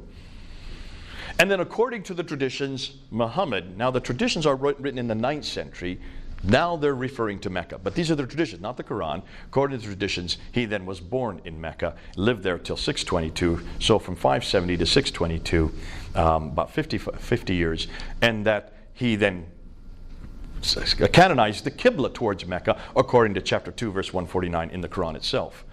Yet the only reference to Mecca, as I said earlier, is in chapter 48, verse 24. And as I say, none of these verses reference the name Mecca. It's been imposed on it, and whenever you see it in the Quran, they always put it in parentheses, because it's not there in the Arabic. Important, whenever you see parentheses in the Quran, that's commentary. Okay? That's not the Quran. That's not the text. So, what we do know from the traditions is that this place where the prophet lived, that it was in a valley, in a parallel valley, according to Ibn Ishaq. It had a stream going through it, according to Al-Bukhari. It was outside the ruins where the pillar of salt, where supposedly Lot's wife was made into a pillar of salt. It had fields, according to Al-Bukhari. It had trees, according to Sahih al-Tirmidhi. It had grass, according to Al-Bukhari. It had fruit, according to Al-Bukhari. Al-Tabari talks about it has clay and loam. And both, according to the surahs, it had olive trees with mountains overlooking it, according to Ibn Ishaq. Now stop and think. This is a very fertile place. Am I correct? It has streams. It has a valley. It has clay, loam, trees. It has olive trees. Can you see the problem right there? There are no olive trees outside of the Mediterranean world. Nowhere. You only have olive trees in the Mediterranean world. You do not have any olive trees anywhere in Arabia. So you can see immediately when you look at this is not Mecca. Why haven't Muslims talked about this before? Why have no historians mentioned this before? Well, Dan Gibson saw this and he said, this doesn't make sense. None of this makes sense. He started the whole problem of Mecca. The difficulty is when you look at maps, this is just a modern day map looking back at the 7th century. Look what all the trade routes are in the green lines. And notice Mecca should be right here. That should be where Mecca is. Notice they don't go through Mecca. So here's another map of the trade routes. And notice they all go through, they come down through here, Petra.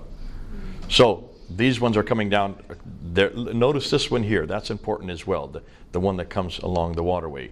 So here's a map. This is a map from the 6th century. That's where Mecca should be. It's not there. Here's another one. Mecca should be right there. It's from the 7th century. Mecca doesn't appear on that map. Here's another one from the 7th century. Mecca still missing. A 7th century map. Mecca should be right around there. Non-existent. Every one of the maps that we're getting from the 2nd, 3rd, 4th, 5th, 6th, 7th century do not have Mecca on them. It doesn't exist. So that's curious. Now let's look at this map. This is a modern map looking back, redacting back to what scholars believe existed back in the 7th century.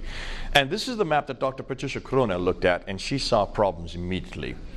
Now, Montgomery Watt, the famous Islamicist, Scottish Presbyterian, who is well known for in creating what we know as the trade route theory, suggested that the trade coming from China and India over here could not come this way because of the Hindu Kush and the Himalaya mountains. So that stopped the trade from going this direction. So they had to come this direction. And they came to the western coast of India, Gujarat, and all the coastal areas. And they went across the Arabian Sea up through the Persian Gulf, disembarked there, and then they took their goods over here to the Mediterranean world. So all the trade needed to get to the Mediterranean world, they came this route.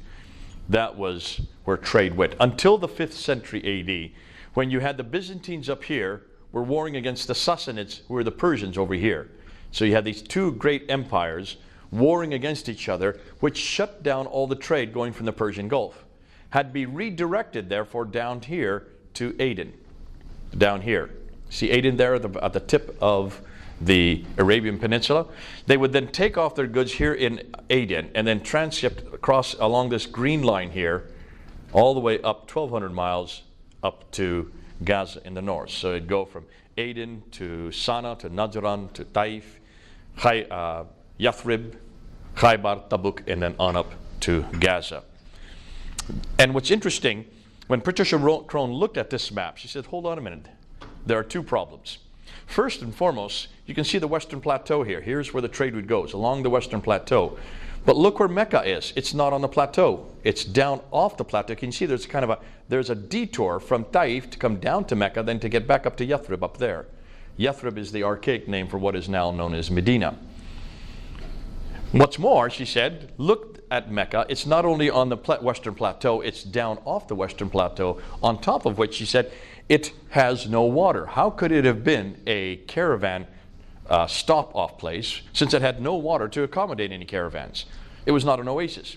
It only has one well called the Zamzam well, and other than that, it was arid. It had no vegetation. That was the first problem. Secondly, take a look at that map again, and this trade route theory that Montgomery Watt introduced, suggesting all the materials and goods coming from the east were offloaded here in Aden. What's wrong with that theory? Now, my 10-year-old son saw the problem immediately. Let's see if you're as clever as my 10-year-old son. When did they stop further west and got there in the country? Or go through the Red Sea? Why didn't it go through, up the Red Sea? Yeah. Exactly. If you're on ship already, why don't you continue on ship? Why do you take it off and go on land? Patricia Crone found that if you go 50 miles by land, just that distance, it would be the same expense as going 1,250 miles by sea. That's why we ship goods all over the world today by boat. It's the cheapest way to send large amounts of goods. Even today, these huge containing ships, because you don't need any caravans, you don't need any camels, you don't have to feed camels, you don't have to protect them, you don't have to have oases to be able to water them, you don't have to have any type of armament. You basically just stay on board ship. It would make no sense to take off all the goods here in Aden and go 1,200 miles, 50 miles by land.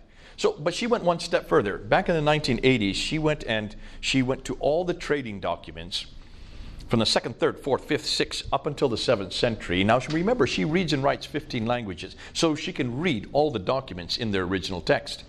She wanted to find out if they knew of a place called Mecca. She wanted to find out if there was any trade that went overland. And what she found is the 15 spices that the traditions say existed in Mecca. Not one of them existed in Mecca. They all existed over here in India and in China, and also here in Africa. Only 2 spices came from the Arabian subcontinent, and they were down here in what they call the Hadramaut area, what is Yemen and Oman today. None of them were up here in Meccan area, in the Hijaz. There were no spices up there because it was too arid for spices. On top of which, all the trade from the 2nd, 3rd, 4th, 5th, 6th, and 7th century was controlled by this place right here, Agilis, which is in Eritrea today. It was the Agilusians, the Eritreans, who controlled all the trade. They were the ones that plied the boats. Their names are found over here in India. There were no Arab names found over here in India in the trading documents.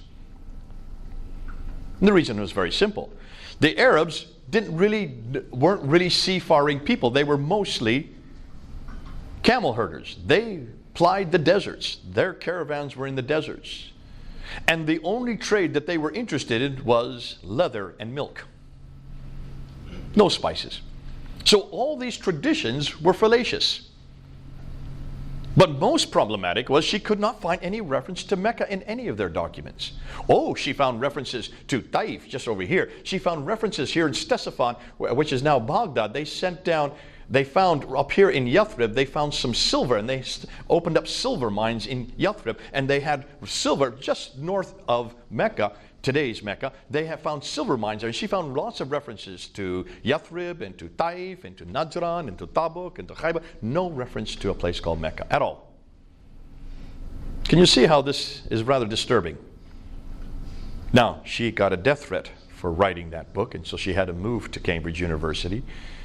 But that book is still out there. You can go read it today. It's up online. Go pull it down and read it. And you can see this destroyed the trade route theory of Montgomery Watt and destroyed what everybody has assumed. And she said even if they had applied in these spices of myrrh and frankincense, which was used here in the Hadramaut, you're way up here. How could these people control the trade that was down here? Why would they let these people hundreds of miles away control that trade?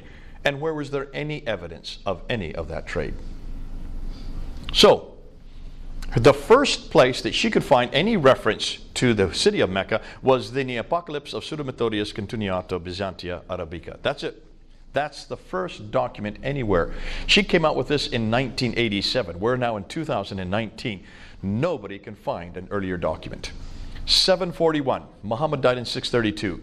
Supposedly, Mecca existed at the time of Adam and Eve. Mecca was where Abraham went to in 1900 BC. Mecca was a center of trade, north, south, east, and west, according to all the Islamic traditions from the 9th century, yet the first reference to the city is not till 741, the mid-8th century.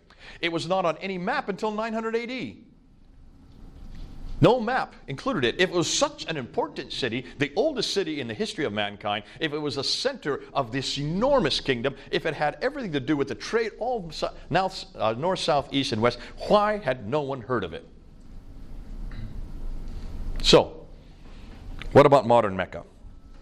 Today they're now building huge storied buildings. This building here is the 4th tallest building in the world. It's an enormous clock tower that they have built there, overlooking the Kaaba down here. Now they're trying to design it very much like Big Ben in London, because they want to make that the center of time. They want to change Greenwich Mean Time and put it to Meccan Mean Time, and so that's why these buildings are being built. What's fascinating, this is the future of Mecca. This is what it's going to look like. These are the 4 different plans. You can see they're cementing up the entire place. Now, why do you think they're building so many big buildings? Well, obviously because they would say the Hajj is there. But take a look at what they're doing. Here you can see the property where wife Khadija, this is her property. It no longer exists. That's where the Prophet Muhammad supposedly was born and where he grew up. You can see it's now being covered over. Look at all these enormous amount of cranes as they're building up. They're going to build 62 of these skyscrapers all around the Kaaba. When you build skyscrapers, you need to have deep foundations, don't you? Therefore, you need to dig into the sand. Whenever there is an archaic city, an old city, anywhere in the Middle East or anywhere in Europe, what's the first thing you do? You dig foundations, and who are the first people to show up? The archaeologists. Because the archaeologists are licking their lips, because as you dig those foundations, you're coming across artifact after artifact after artifact, which recreates the history of the city, and they're doing the job for you. All you do is collect those artifacts and put them into a museum. And that's what's going on here. So the archaeologists are all there licking their lips, and guess what they have found? Zero. Proving that there is no history to the city. This history has no city that goes back to the 7th century. Now you can see why they're cementing the whole place up. I think they know what we know. If there's no history, they want to destroy the evidence. That's me saying that. I'm not saying that others say that. If you have a problem with Mecca, you're going to have an even greater problem with the Qibla. The Qibla is the direction of prayer. You've seen Muslims pray in one direction anywhere in the world. They have to pray towards the Kaaba, towards Mecca. Am I correct? And that's why when you go around the world, there's the Kaaba right there. That's the square building they all pray. There it is right there. in the, this is the big mosque that's all been built. This is actually an older picture that doesn't have all the skyscrapers around it that have been built. But the Qibla is found anywhere in the world. When I was in Malaysia, it was in my hotel room, show me where the Qibla was. If you go into a mosque, you find these mihrabs, these little niches in the wall, and that's where you know where to pray. Today you can get it on your app, on your phone app, to find out where the Qibla is. And the reason for that is because 5 times a day Muslims need to know where Mecca is. So the Qibla is absolutely important for every Muslim, everywhere, at every time. According to chapter 2, verse 143 to 150 in the Quran, it mentions that the Qibla was changed from Jerusalem down to the Great Mosque, which obviously Muslims believe was Mecca. It doesn't say so in the Quran, but it says they claim it was Mecca. So at one time it did face one place north, and then it was brought back down south again when the Jews rejected Muhammad as a prophet. He then got a revelation from God to change the Qibla back down to the Great Mosque. Now, what's fascinating, there were some researchers back in the last century, 1905, Dr. Fahravardi and Dr. Creswell, who were doing archaeological digs, and they went to Iraq, and they went to 2 mosques in Iraq, and they dug down to the original floor plans of those mosques, and they found that these mosques in Kufa and in Wasit, just south of Baghdad today, were facing straight west. They should have been facing south. They went to Fustat, which is just outside of Cairo in Egypt, which is the town that was built as for the rulers at that time, garrison town. And they went to the original floor plans of the Fustat Mosque, and they found that the Qibla there is facing straight east. If you look on a map, you'll see the problem. So here's Wasit, there's Kufa. They're facing straight west. They should be facing down here. Here in Fustat in Egypt, they're facing east. They should be down here. So as late as, that's over 100 years ago, they already saw that there was a problem with the Qibla. Now their response was, these must have been facing Jerusalem. That's how they responded. And I remember doing a debate in 1998 where I said the same thing. I was quoting them, and I said, if you look at the mosque in Wasit and Kufa and in Fustat, they're all facing Jerusalem. And I got hammered by that. The Muslims got up there and they just hammered me. And they said, Jay, you have no idea what you're talking about. You're 3 to 5 degrees off. And I said, oh, okay. I should have taken them at their words, and I should have found out why I was 3 to 5 degrees off. And they were correct. I was 3 to 5 degrees off. But back then, I hadn't met Dan Gibson yet. So I didn't know why I was 3 to 5 degrees off. I just realized that they were very clumsy. They were 3 to 5 degrees off. That's close enough. But they certainly weren't facing Mecca. Okay? So we've known about this for over 100 years. Patricia Crone knew about it, but she didn't know how to come to any conclusion. She just assumed, like everybody, that the earliest Arabs didn't know how to do their directions. And so that's why they're, 90 degrees off in this case, but 3 to 5 degrees if you're talking about Jerusalem. Even Jacob of Edessa in 705, so this is the 8th century, mentions that he says about the Maghreb, saying, so from all this it is clear that it is not to the south that the Jews and the Maghreb is the name that is given to Arabs. Remember, this is the name that was given to them because that's where they're from. Here in the regions of Syria pray, but towards Jerusalem or the Kaaba. Even he thought it was Jerusalem back in the 8th century.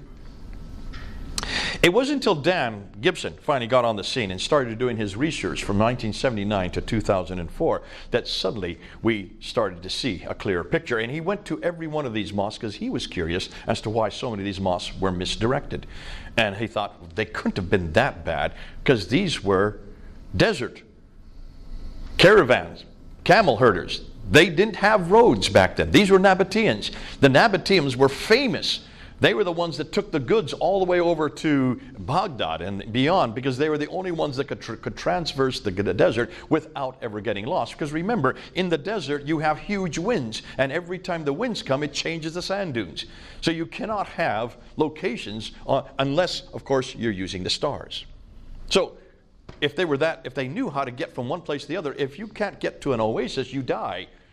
They were absolutely dependent on knowing where their direction was. How could they be so off in all of these directions? So he decided to go and look to every one of these places. And he went to around 65 mosques. I'm going to show you 23 of them now. And what we're going to do, everything that I'm doing from here on out is from Dan Gibson. All right? So you can go up on his site, go up on Dan Gibson's site and look at his material. But also get his books. These are the books that he wrote. Let me just go back here. No, I don't have it here. I thought I had it here. Did I not show his books? There's a few series Before that even? Way back here. My goodness. There we go. These are the books you need to get. The Nabateans wrote in 2003, where he first came out and showed that almost everything we know about the Muslim world today is dependent on the Nabatean world. The language, Arabic, comes from the Nabatean script. The name Allah comes from the Nabatean God. It's a generic title, the God, Ilaha, of whom Dushara is the proper name. Ilaha is no longer, is only his generic title. So most of what we know about Islam comes from the Nabateans, who were much farther north. But don't worry about that now. We're going to come back to that. Chronic Geography then came out in 2011, where he really unpacked the geographical problems with this book. And that was a huge eye-opener. But then he did The Sacred City in 2016, and then he finally came with this book 2 years ago, 2017. Since this book has come out, many researchers have really attacked Dan Gibson, because people like Dr. David King, who did his whole career as the world authority on the Qibla, but never went to those places himself. He may have gone to some, but he never really did any of forensic testing like Dan did. Has been and he's at the end of his career. Can you imagine? His whole career is now in jeopardy. So you can see the problem. There has been a lot of anger as to what Dan is saying. So what Dan has done, you need to go up on his site, Dan Gibson, this year, and he is now taking all their accusations and giving responses to them. So I'm going to help you with the responses. But he still has another 4 or 5 videos to put up, so even next year we'll have even more responses. And this is why it's back and forth as is going on right. This is what we call peer reviewed. He's getting peer reviewed as he goes, as being confronted. So let's now jump ahead to what we're going back, and let's go through these slides real quickly. So we come to Dan Gibson's Qiblas. Now this is what he found. On the ground, he went to the maps of the area, accumulated the historical data of the area, and measured the GPS coordinates from outside and inside the building. So he would go to the situ, and he would not use Google Maps. I know the Muslims have hammered him, saying all he's using is Google Maps. Why would you not use Google Maps? It's a Western American product. That has nothing to do with America. Google Maps does not take the curvature of the earth into consideration. That's right. It's just flat. It's only interested in going from A to B. It's not interested in the curvature of the earth. So therefore, and rightly so, when the Muslims say, you've just used Google Maps, that's why you've got your coordinates wrong. He was not that stupid. He did not use Google Maps. He used Advanced Thermal Emission and Reflection Radiometer, the Aster satellites, which are the most sophisticated satellites put up by the Japanese. What they do, the Advanced Space-Run Thermal Emission and Reflection Radiometer obtains high-resolution, 15 to 20 square meters per pixel, images of the Earth in 14 different wavelengths of the electromagnetic spectrum, ranging from the visible to the thermal infrared light. Scientists use Aster data to create detailed maps of land surface temperature and emissivity, reflective, and elevation. Aster is the only high spatial resolution instrument in the Terra platform. It collects an average of 8 minutes of data per orbit. So it's always taking pictures of the Earth's surface. That's why he had to go to the best. Now you have to pay for that, and of course it costs an awful lot of money. But because of the fact he wanted to make sure his coordinates were absolutely accurate, he used them. Often, and what he would do, he would then look from the satellite, looking straight down onto the mosque, and make sure he got the Qibla line. He already had been there. He knew where the Qibla was. He had seen the Qibla line. It's very easy to find a Qibla on a building, because it's either one of 2 walls. It's either this wall or this wall, or this wall or this wall. I mean, the same thing. Those 2 walls go the same direction. These 2 walls go. So you really only have 2 to choose from. And it's always the longest wall, all right? Because that's what the hot mosques are made. They're not like churches. Ours are in a cross formation looking towards the front. The Qibla wants a long line of men who are standing side by side. So the Qibla wall is either one direction or one direction, 90 degrees off. And so it was fascinating because he could find the Qiblas quite easily. Then what he would do is he would find that wall and he'd look down from the space, looking down onto it, and then take the coordinates from space, proving how accurate his material is. So he used on his, if you want to go up and question his material, you can go up on his website, thesacredcity.canada, on the website. So go up there and look at it, and look and see how he goes into it more specifically than what I'm showing today. Now the twos here in this site help you find every known early mosque Qibla in the first 200 years of Islam. Go to data on his site and then early Qibla tools, and then also use the papers and the maps that are up there. Now, for instance, he says the Yamama al-Kharj mosque is completely covered with sand, so how can we find the Qibla? There's no wall to see anymore. Those who researched this mosque then uncovered it with sand, but on Dan's site you can zoom in and find the original pictures of that mosque taken by the researchers and then see where the Qibla was as it is uncovered in the picture. Okay, because Muslims have claimed, see, how can you have known where the Qibla, it's all sand. Yes, that is today, but it was uncovered at one time, and that's why he knows by looking and seeing when he was there when it was uncovered, he knew where the Qibla wall was at that time. So, another claim is that he was only looking at solstice lines. So what he did, when he first came out of his material, he only had the Qibla lines, and then he also had the Qibla towards Jerusalem, the Qibla towards Petra, and the Qibla towards Mecca. He has now added another dimension, which is these, what they call the solstice lines. That's the X there, those blue lines, to show you that none of these mosques follow the solstice line. That has been nothing more than a false allegation. This is interesting because that's the Dome of the Rock you're looking at right there. There's the Qibla. But that's not really the Qibla. It's this little mosque to the side that actually has the Qibla in it. And that's the one you need to use. So you need to know the history of all these places to know where it is. So let's look at these mosques. And let's start with this one here. This is known as the Qiblatain Mosque. Now, many early mosques don't have Qiblas to help us because they have been rebuilt many centuries later, and the original floor plans and structures have been lost. Other mosques have been rebuilt, but we can see where the original plans still are. The Qiblatain Mosque in Medina is a case in point. We only know this Qibla here. And so it's called Qiblatain, which means the mosque of two Qiblas. All in the name of the mosque, you can see that suggests that there was another Qibla at another time. And it was not till 1987 that they were enlarging the mosque, and as they started digging down to do the enlargement, they came across an entire structure right here showing the first Qibla. But take a look at what direction it's going. It's going in almost exact opposite direction from the existing Qibla that's there today. And the Qiblatain Mosque is in Medina, just north of Mecca. Today it's directed towards Mecca, but the earliest Qibla did not direct towards Mecca. So where was it directed towards? Well, if you pull back and you look and see where it's directed towards? Now, when it first went in 1987, when they saw it, they thought it was Jerusalem. Because, as you can see, it is pretty much going towards, although it's off by about a degree or two from Jerusalem. But look what else it's more directed towards. Petra. Hold that under your hat. So, the great mosque of Guangzhou in Canton, this is thousands of miles away. This is in China. Look at the Qibla there. It's directed towards Petra. There you can see, if you look at the red line, that's the Qibla that's still there. And that mosque still exists today. It hasn't been destroyed or rebuilt. In Canton, what we call Guangzhou is the Chinese name. Look at this mosque here in Cherman. Now we're in India. Look at the date, 629. Muhammad's still living at this time, if he was living.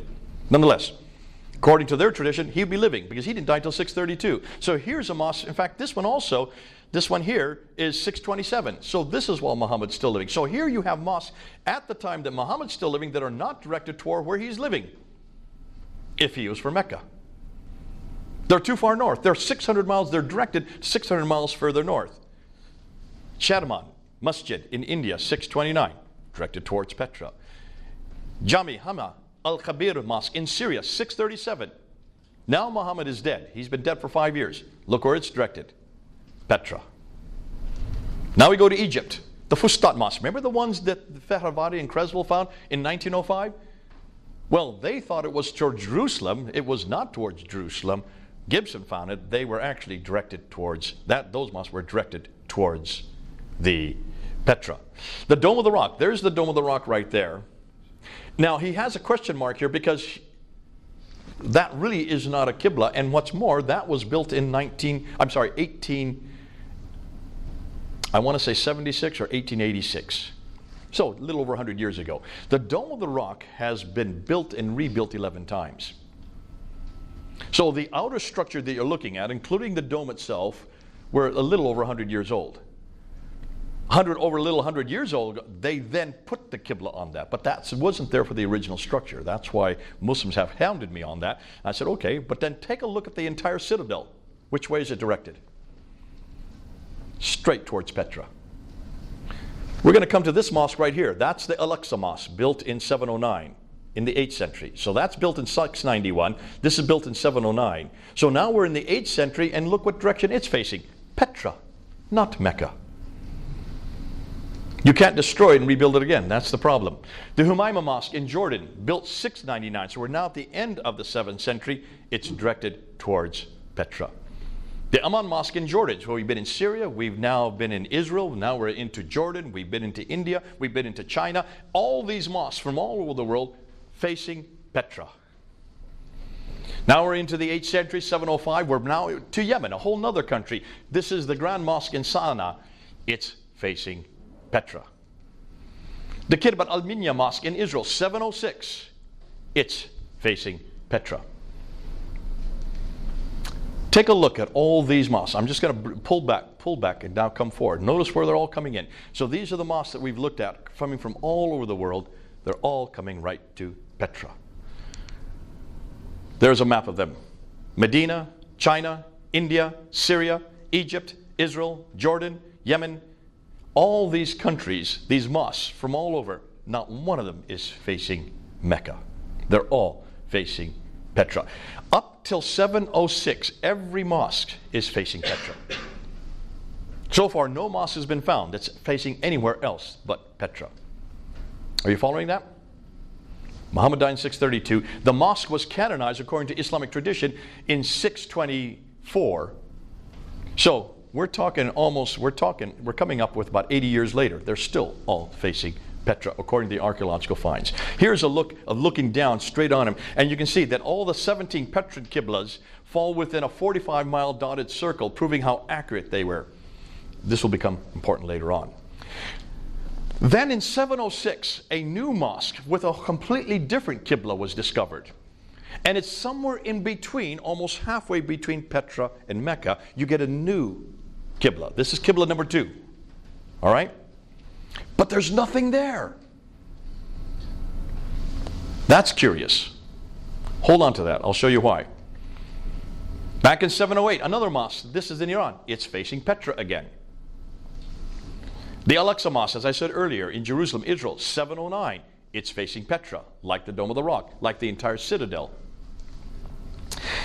If you look at it, you can see here. Here's the Al-Aqsa Mosque. There's the Dome of the Rock. And you can see the Qibla is in red. It should be in black. It should be going in that direction. It's actually off by those degrees there. Now, when you get to Damascus in Syria, the Jami, I should have you read this because you're what does that say in Arabic so I don't desecrate your language?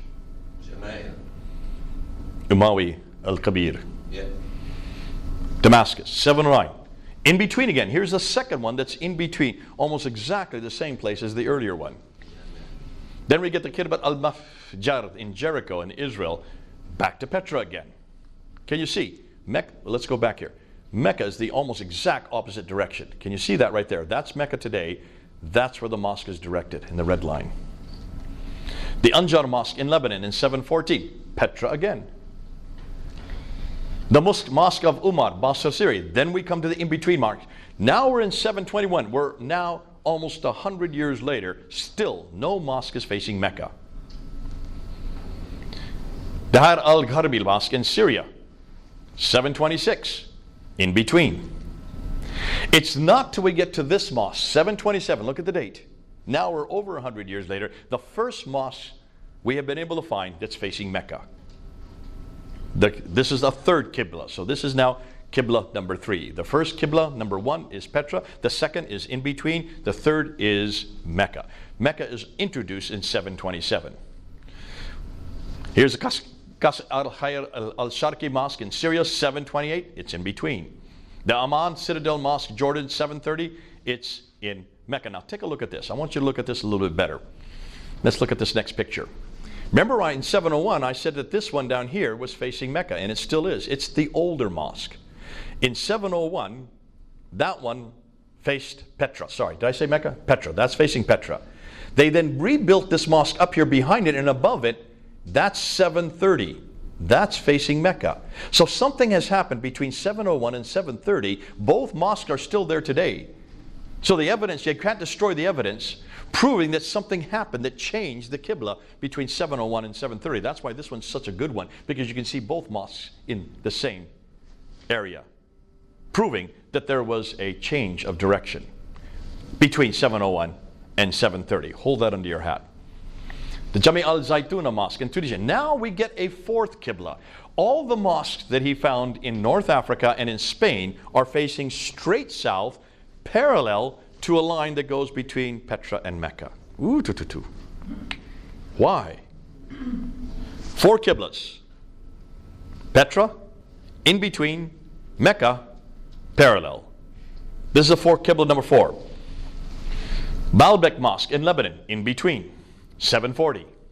The Mushta Mosque in Amman, Jordan, 743. Petra again. So here Petra raises its head again. Look at the date, 743. This is 120 years after the Qibla was supposed to have been canonized towards Mecca. The Haran Mosque in Turkey, way up in Turkey, in between, not Mecca. Qasr al-Qaidar al-Kufar Mosque, there's one that is facing Mecca, 764. The Ribat Mosque in Tunisia, remember I said all the ones in North Africa are facing parallel, not in between, not Petra nor Mecca. The Sahih Ramda Bawr Mosque in Oman, around 771. We don't know exact date for that. That is facing Petra again. The Sumail Omani Mosque in Oman, around 771. It's facing Petra again. So here's still this holdout towards Petra. Why? The Raqqa Mosque in Syria in 772. It's facing in between. The Bibi Samarkand in Uzbekistan, way over in Uzbekistan, way off to the east, it's facing Petra. Possibly Jerusalem. Most people now think it's now Petra. The Cordoba Mosque in Spain, like I said, like North Africa, it's facing parallel. The Jami Uqba Ibn Nafi Ikarawan in Tunisia, again, 836. 836. This is the 9th century. It's parallel. It's not facing Mecca. So here are the 4 Qiblas. The Petran Qiblas are always the earliest one. Up until 706, every Qibla was facing Petra. Then they start introducing a second Qibla in between. Then you have the Meccan Mosque, which starts to be introduced in 727. And then the parallel mosques, which are in North Africa and Spain, that are facing parallel. All the Qiblas were facing towards Petra in 706. There was confusion for the next 100 plus years. 17 face Petra, 8 are in between, 10 face Mecca, 6 are parallel. The Qibla was not finalized towards Mecca until 876. After 876, you're talking about the late 9th century, all the mosques then face Mecca. But that's over 240 years too late. 250 years too late, sorry. So let's look at them. That's the first Qibla. See how accurate they are, how specific they are, coming right to Petra. And look at, they're all over the world. They're not all in one area. All the way over in Guangzhou, Canton, India, here in the Oman, in Yemen, all the way up here, Bibi Samarkand in Uzbekistan. So you can see these are so specific, but they're so accurate from such thousands of miles away. How did they get it that accurate? The second mosque, then, take a look how they come to one point, but there's nothing there. What's going on here? And then you get the Meccan Qiblas, starting in 727. Then you have these parallel Qiblas, which are up here in North Africa and in Cordoba. This looks like a political statement to me. Hold on, you'll see why. So why are the Qiblas multidirectional? Modern scholars assume that the variety of Qibla directions were due to the inability of the ancient Arabs of finding accurate Qibla direction. It's ineptitude is what they're saying. They just weren't very accurate. Modern scholars simply quoted earlier 9th century Islamic scholars concerning this theory. And that's the theory that David King has taken, and that's his biggest theory, is the 9th century scholars considered them that they were just inaccurate. But once they got to the Mecca, they were much more accurate.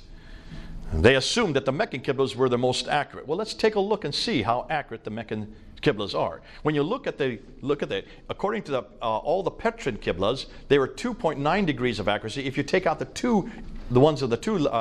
out the two worst, it's down to 1.9 degrees off. The in-between were less than a degree off. They were by far the most accurate.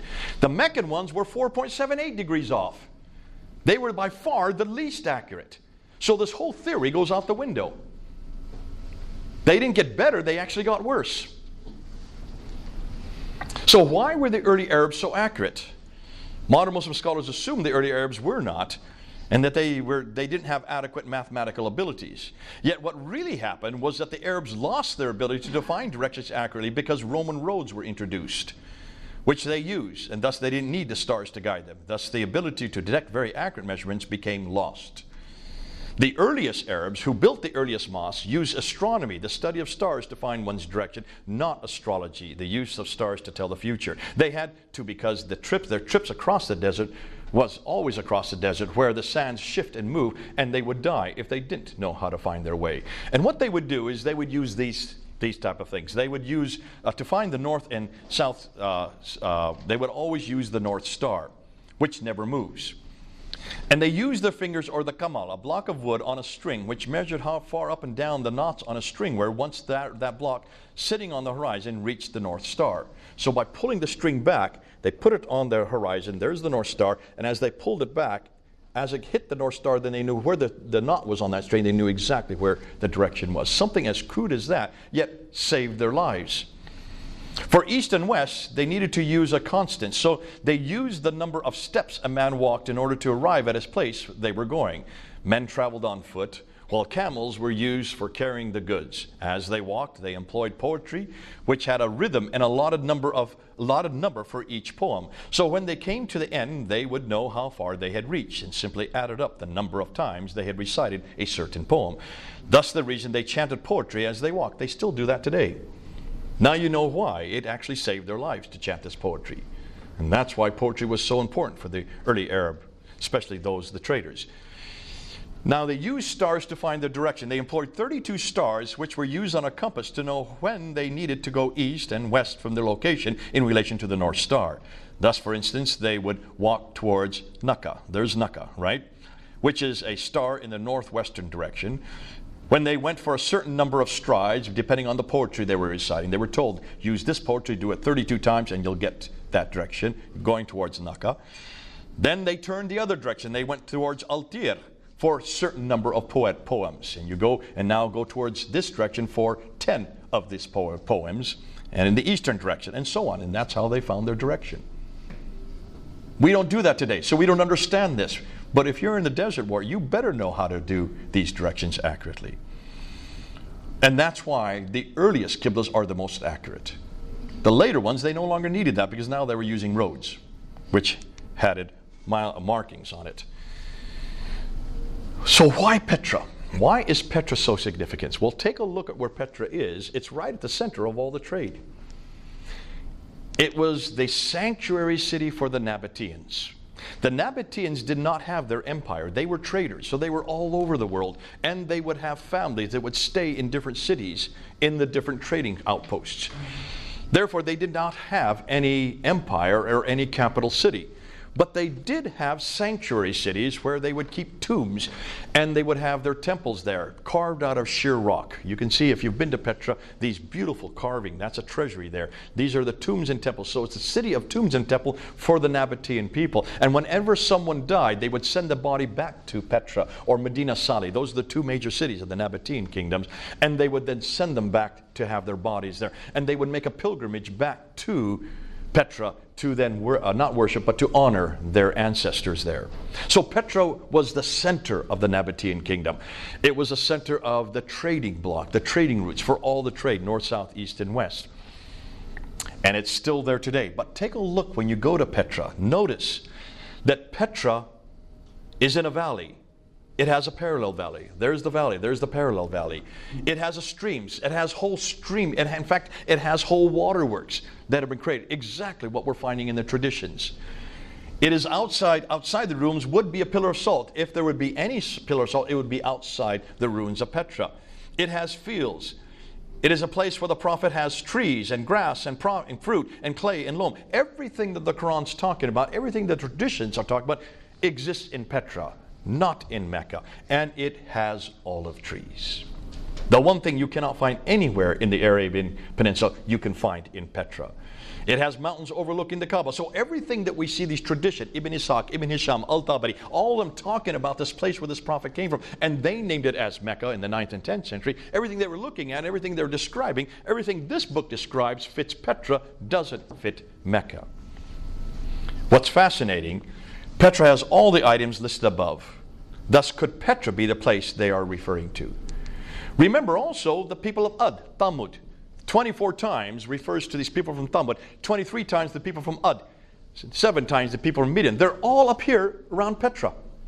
So if you're going to have any contact, especially as a trader, you'll have contact with all these people. That would make sense. If you're in Petra, it would not make sense if you're way down here, 600 miles further down in Mecca.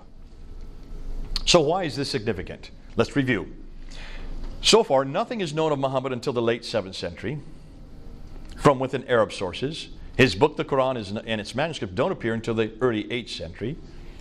His city, Mecca, isn't referred to until the mid-8th century. His biography and his sayings don't even appear until the early to late 9th century. Thus, much of what we know of Muhammad is written down hundreds of years later and hundreds of miles away. Looks like he is nothing more than a later redaction, possibly begun by Abd al-Malik. So, can you now know and understand why Stephen Humphreys, who's a historian, says Islam in the Prophet's life, as we know it, was not derived from the 7th century, but evolved over a period of 200 to 300 years and then redacted back, that means put back, on the Prophet's life and compiled in the 9th century. So everything we've known about Islam, everything that I talked about from the very beginning, that classical model, is not from the 7th century, it's from the 9th and 10th century. Do you know why Mecca became so very important for Islam? Why did they just take... Hold on. That's the next question. You're prophetic. You want me to get into that, so let's go into that. We're not finished yet. We still have another half hour. So, here are the questions we need to ask. Why are there no Muslim sources for 200 years, number one? Why do the claims they make not fit the 7th century historical record? Number two, why are the geographical references so few and confusing, and why do they all seem to fit an area much further north? Why are so many references to vegetation which would not exist in Mecca, and why is Mecca not even on the trade route? Why is Mecca not even mentioned until 741, nor included in any maps until 900 AD? Why do all the Qiblas face Petra for the first 100 years, well, up until 706, then they are confused for the next 100, and aren't standardized to Mecca until 822, 200 years too late? Is it not surprising, therefore, that historians now consider much of what we know about early Islam is possibly historically spurious? So, getting to your point, so what really happened? Now, to make sense of this, I'm going to give you the scenario that we think is happening in May 2019. It may change completely by the next year because new material is coming in all the time. So be aware that this is only hypothetical, all right? For those watching, this is hypothetical.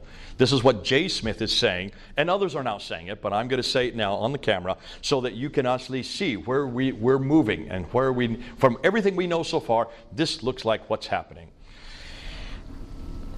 To make sense of this, we need to begin with Abdullah ibn Zubair, who is well known. He was the governor of Petra during the time of Abd al-Malik and Marwan before him.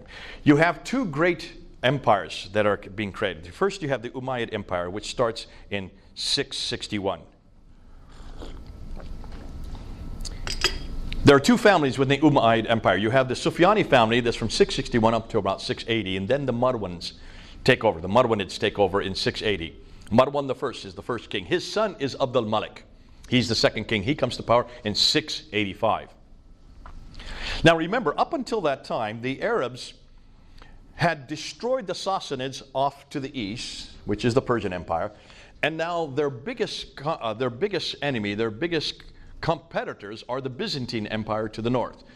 The Sassanids were Zoroastrian.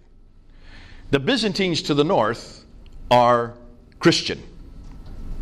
They have much more in alliance with the Christians because they trace their lineage back to Abraham. Both the Christians, Jews, and the Arabs trace lineage back to Abraham, one through Isaac, the other through Ishmael.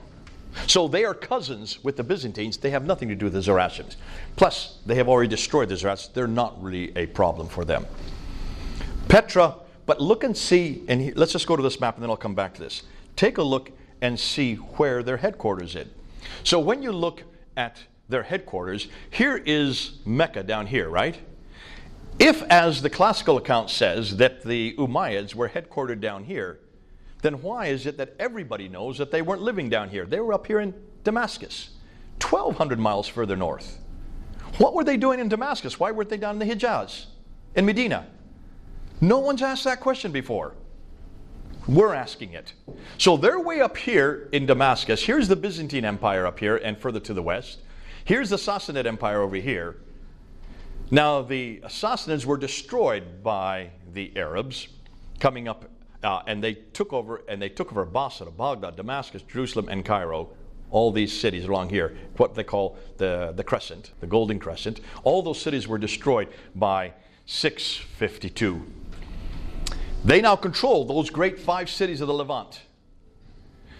But all of the people that, because they were nomadic, they were Arabs, they needed people to run the cities, people who were literate. So the best people to run the cities were the Jews and the Christians that lived there, because they were not only literate, they were their cousins via Abraham. So they made them Mawlis or Mawalis, and that's well documented. They became the ones that ran the cities. The Arabs, being nomadic, didn't even live in the cities. They were not urban, so they lived outside the cities in their own garrison towns. Fustat is the garrison town of Cairo, over here. So Fustat is the garrison town where they lived. The Jews and the Christians ran the cities for them. Now here's the problem. So from 652 up until 685, when Abdul Malik comes to power, the Jews and the Christians had ran the cities, but yet, hold on a minute, the Arabs were the ones that controlled it. The Jews and Christians have a prophetic line. The Arabs don't. The Jews and the Christians have a scripture. The Arabs don't. Yet you control now the Jews and the Christians, but you don't have the identity that the Jews and the Christians have. So what are you going to do? Abdul Malik knows that. He has seen 40 years of Arab dominance. He now moves into Damascus. He's taken over from his father. He owns all that swath of land all the way from India to Andalusia, which is Spain. From Spain to India was under his control, and yet he has no identity because he has no prophetic line. There is no scripture to the Arabs. They have no scripture. So what are you going to do? You want to create an Arab identity. Hold on to that. So he's up here in Damascus, but his sanctuary is here in Petra, because he's just taken over the Nabatean sanctuary, which is the sanctuary that all the Nabateans, from which he has derived his power. Their sanctuary is here, and that's why all the mosques from all over are facing Petra. Then in 685, Abdul ibn Zubayr rebels against him. He is in Petra. He destroys Petra and takes the black stone and flees to the south. Well documented. Black stone. What's the black stone? Look at the antecedent. It's a Nabatean. The black stone is where God's presence is. When he takes God's presence out of Petra, you can see this is a huge slap in the face to the Umayyads. They have to come down, and of course, as he's coming down, something happens in Damascus. Someone is killed, and he has to return. Abdul Malik has to return back up to Damascus. Never finds Ibn Zubayr. So he goes to the south, but we don't know where he goes to in the south. We just know he goes to somewhere in the Hijaz. Now Abdul ibn Zubayr, he needs allies against the great Umayyad Empire. So who does he look to? Well, he looks over here to Ctesiphon, which is the archaic name for what is now called Baghdad. So who's over here in Ctesiphon? These are the Arabs who are then left behind after the Sassanid kingdom is destroyed. They are the ones who are living in Ctesiphon. They come to his aid because they hate the Umayyads, because they're in competition with the Umayyads. You have the Umayyads here, you have the Abbasids here. So they come and they become an ally with Ibn Zubayr. Ibn Zubayr looks like now that's where Mecca then becomes important, because they now need to put the black stone in a place, a new sanctuary. So that's why Mecca was chosen. But remember, Mecca has no history. We can't find any history for Mecca. Well, why is Mecca chosen? Take a look at Mecca today. Look and see what Muslims do when they go to Mecca. They go between these two hills, back and forth, 7 times. What are those hills for? Well, they say that's where Hagar went to look for water. Why do you commemorate looking for water in these two hills when she never found any water. She found it where the Zamzam well is, according to the tradition. Why do you then circumambulate 7 times around the Kaaba? Why do you go out to these 3 zamarats and throw 7 or 49, numbers of 7 stones at these 3 zamarats? What are these zamarats? These are devils. Wait, 3? I thought there was only 1 devil. Only 1 Satan. What does this suggest to you? Looks like this Mecca was a pagan sanctuary, a pre-Islamic pagan sanctuary that did have that had enormous importance for the nomads in that period.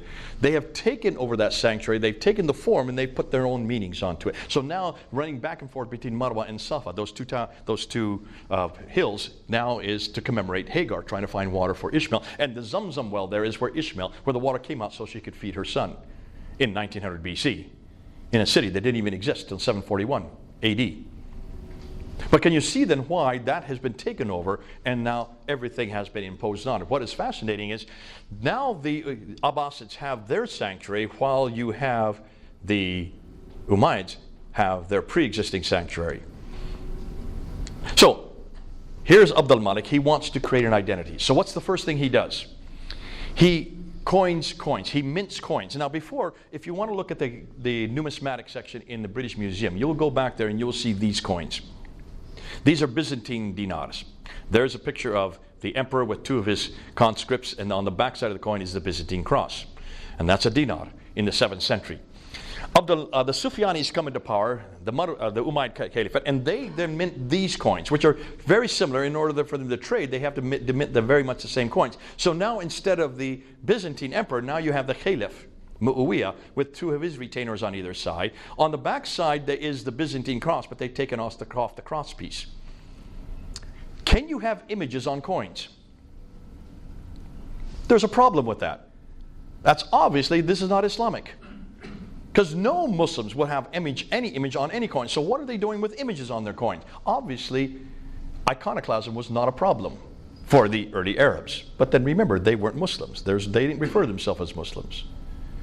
So then Abd al-Malik comes to power, and he takes off his image. The first one is his image. That's Abd al-Malik right there with a sword, and there's that Byzantine cross on the back side. So here you have his coin, minted between 685 up until 692. Then in 692, he takes off the image and replaces it with Arabic script. And what does he have on that Arabic script? Can any of you read that? Can you read it? Allah. Is it Muhammadur Rasulullah? La ilaha illallah Muhammadur Rasulullah. That's the Shahada. That's the first time we see the Shahada introduced on that coin in 692.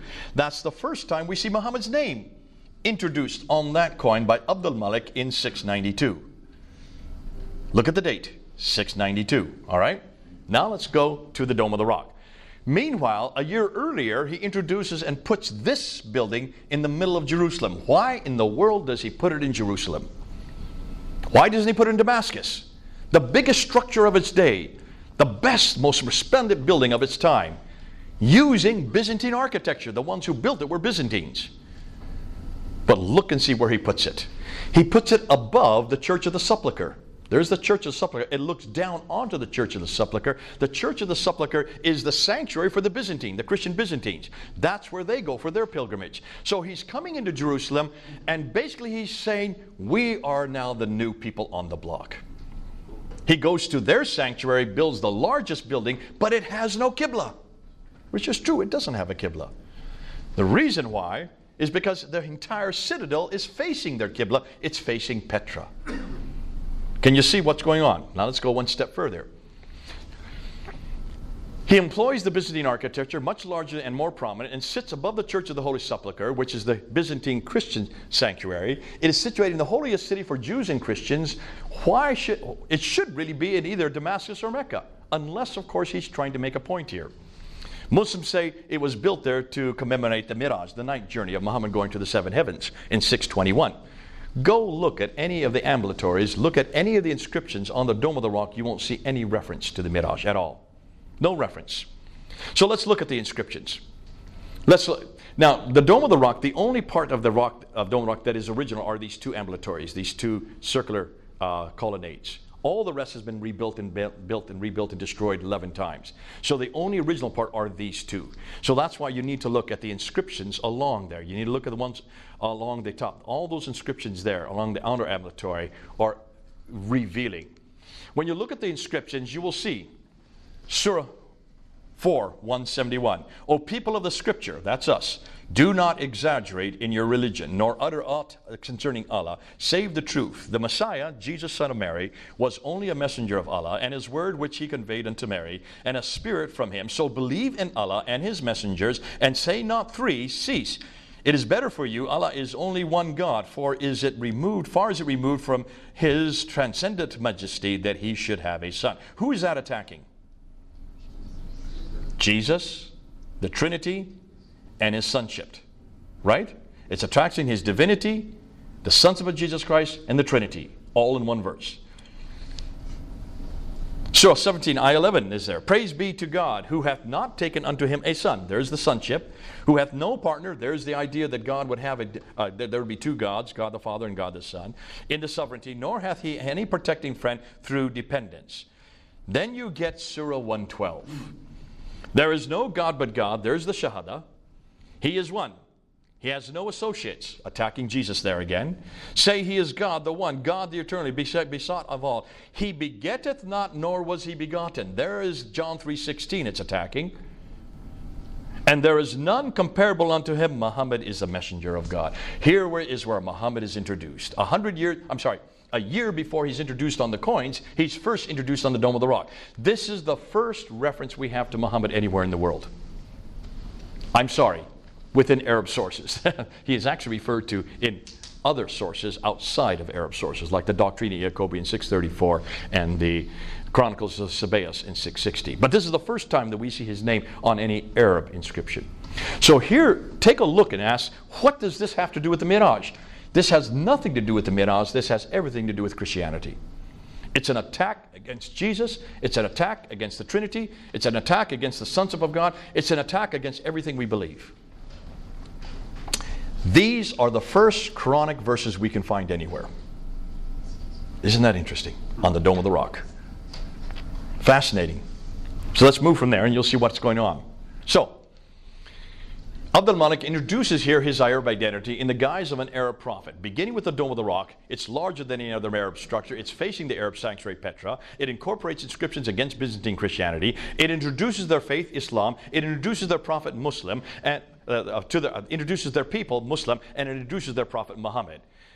Meanwhile, the caliphal protocols that were being studied by Yehuda Nevo, he was there looking at all these caliphal protocols, and he finds the caliphal protocols from the Sufyani family up until the Marwanid family. He finds no Bismillah that we find in the Quran today. He finds no reference to people called Muslims in them, no reference to any religion called Islam in them, no reference to any man called Muhammad in them, and no reference to any book called the Quran, which should be in all through these material, because these are the first Muslims.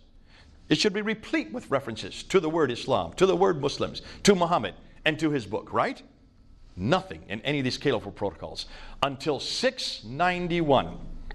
In 691, the Shahada is introduced into the caliphal protocols overnight. And then from then on, every caliphal protocol starts with the Shahada. Introduced by Abdul Malik the same year that he introduces it on the Dome of the Rock, a year before he introduces it onto the coins. So now you have the building, the inscriptions, the caliphal protocols, and the coins, now introducing an Arab prophet to the Arab people. Replaces the image with Arabic script and introduces the Shahada on those coins. So once Abdul Malik introduces Muhammad, then he needs to have an Arab revelation. This is why the earliest Quranic texts are on the Dome of the Rock, 691. The earliest Quranic manuscripts begin to appear during his reign. The lower text, remember I showed you the palimpsest of Sana?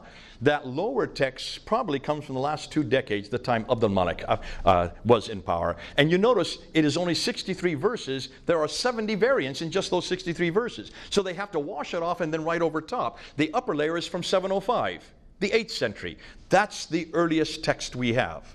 All the other manuscripts come after 705. Ooh, I love this. So the documentary evidence is supporting what we're now seeing in the archaeological evidence, not only from the Dome of the Rock, but also from the documentary evidence of the inscriptions. The earliest Quranic manuscripts begin to appear during his reign. The Quranic manuscripts begin to proliferate during the reign of his son Al-Walid from 705 to 715. Then we see other manuscripts starting to appear. Why weren't they appearing at the time of Uthman in 652? Why are they suddenly appearing in the 8th century? Why so late? Because now they have a prophet. Every prophet has to have a book. Can you then understand when you put a book together, you have to put it together hurriedly? And where do you get your material from? Well, you borrow. That's why 70% of the Quran is borrowed from other sources, mostly from Jewish apocryphal writings and Christian sectarian writings. They borrowed the wrong material. God bless them. They should have gone back to the Bible. Why didn't they borrow from this book? Because this book was not in Arabic yet. It hadn't been translated into Arabic. This was only translated into Arabic. The earliest document we have for the Arabic Bible is I want to get this right. It's 868, 2 years before Abd al-Bukhari. 9th century. This was not translated into Arabic until the 9th century. And that's the Sinaiticus 151, which is in the monastery there in Sinai. Now, fascinating. So they didn't have the Arabic Bible to which to get their material from. Now can you understand? The Quranic inscriptions begin to proliferate during his reign. None of the manuscripts are complete, nor are they parallel to today's Quran. They continue to be changed and corrected by later caliphs up until through the 9th century. The Quran is finally canonized at Al-Azhar University in Cairo, just for Cairo in 1924. That's actually should be 95 years ago, but was not canonized for the whole world until 1985, just 34 years ago. But can you see why? Then once you have the man, once you have the prophet, you need to have a revelation. That's why the Quran had to be proliferated. That's why they had to have a Quran in place quickly. Now, at that time, you have two empires that are competing for an Arab sanctuary. The Umayyads and the early Nabatean sanctuary in Petra is destroyed by an earthquake in 713. Getting back to your question. In 713, once there is an earthquake which totally destroys Petra, then God's presence is no longer in Petra. So that's significant. So that pretty much weakens the ascendancy of the Umayyads. And that's why really, you can see now, they know if they have no longer sanctuary, they no longer have any theological legitimacy. That's important. Thus, a new place is needed, and that's why Mecca is first noted in 727, possibly chosen by the rebel Abdul ibn Zubair, 687, and his allies from Kufa, the Abbasids, in defiance of the Umayyads in Petra. The Abbasids and Zubair, with their sanctuary in Mecca, then demand allegiance to the surrounding tribes. All of those qiblas facing Mecca are those who ally themselves with the Abbasids. So this is a political statement. Al-Hajjaj, however, remember, Al-Hajjaj is a governor over in Kufa. In 706, he rebels against Abdul al-Malik. Well, actually, Marwan, because 706, Marwan comes to power. Walid comes to power, Walid. He rebels in 706 against both, and it is his mosques which are facing in between. So he's demanded that all the mosques face not Petra nor Mecca, because he's making a political statement. He wants to see who's going to win out. Who is going to be the one? He is being clever. This is what you do when you don't want to ally with either one. You want to see who's going to win out, and that's why, as a rebel, he does not like Abdul Malik. He does not like the Marwan family, and so his mosques are facing really a piece of desert in the sand. No significance other than they're halfway in between. Now, that's fascinating because they continue to face somewhere in between until he dies in 744. And when he dies, his qiblas die with him. That's the second qibla. Those in North Africa and Andalusia don't show allegiance to either empire, so they have mosques facing parallel. They are waiting to see who's going to win out, and that's why all their mosques are facing straight south, parallel to the line between Petra and Mecca. When the Abbasids finally overpowered the Umayyads in 749, most of the qiblas then faced Mecca, with a few holdouts until 822, after which they all face Mecca. So the ones that you see that still come out after 749 are those who still have allegiance to the Umayyads, but they're dwindling in power. The Abbasids are gaining in power. So this is nothing more than a political statement. So here's what if possibility. Now that the Muslims have a prophet called Muhammad, his name is now introduced in 691, a revelation of the Quran, which is starting to be introduced in 705, a sanctuary called Mecca, which according to documentation is not referred to until 741, but looks like it comes into existence around between 713 and 727, because the first mosque that's facing Mecca is 727. They then need a history. Now can you understand why the histories only begin to appear in the 9th century? It takes them 100 years to finally introduce the Sirah, the biography of this prophet. It takes them another 240 years to introduce the Hadith, the sayings, in 870, and then the Tafsir is introduced in 923. So by the 9th century, they then have the book, the man, the place, and the story. And a new religion is formed and growing, yet not something that was created in 22 years, like Muslims like to tell us. It took 200 to 300 years to do this. What did they do with all those that disagreed? They eradicated and burned anything that disagreed with that narrative. That's why you have wholesale destruction of other texts. Now that's actually in Al-Bukhari. Bukhari does talk about that, but he puts it at Uthman's time when he says that all the manuscripts were destroyed. No, that probably didn't ever happen. There was no manuscript at the time of Uthman. But what he is saying is this is very clear. The Abbasids then destroyed anything that disagreed with this narrative. That's why you can burn books, but you can't burn buildings. And you can't destroy artifacts. That's why the Qibla is so damaging, and that's why the problem with Mecca is even more damaging. So, summation. Why are there no Muslim sources for 200 years? Why do the claims they make not fit the historical record? Why are the geographical references so few and confusing? Why do they all seem to be much further north? And why are there so many references to vegetation which would not exist in Mecca? And why is Mecca not mentioned until 741, nor included in any maps until 900? Why is Mecca not even on the international trade route? Why do all the Qiblas face Petra up until 706, then are confused for the next 100 years up until 822, and then finally canonized in around 822 to 847, 200 years too late? What is Abdul Malik's role in all of this? And does this not show that what he was introducing was a nascent Quran, the beginning of the Quran, of the Islam, and the reason why he's beginning it because he's creating an Arab identity. Now can you see when you read the Quran, you notice over and over again it says this is an Arab book in the Arab language for the Arab people. Now can you see why there's so much emphasis in Arabic? Now can you see why you can only read this in Arabic?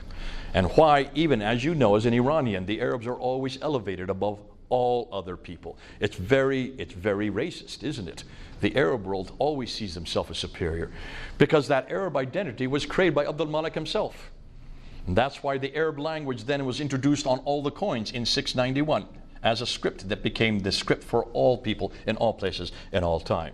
So, with that in mind, what are we going to do with Muhammad? How should we critique him, considering this new information we now have about him?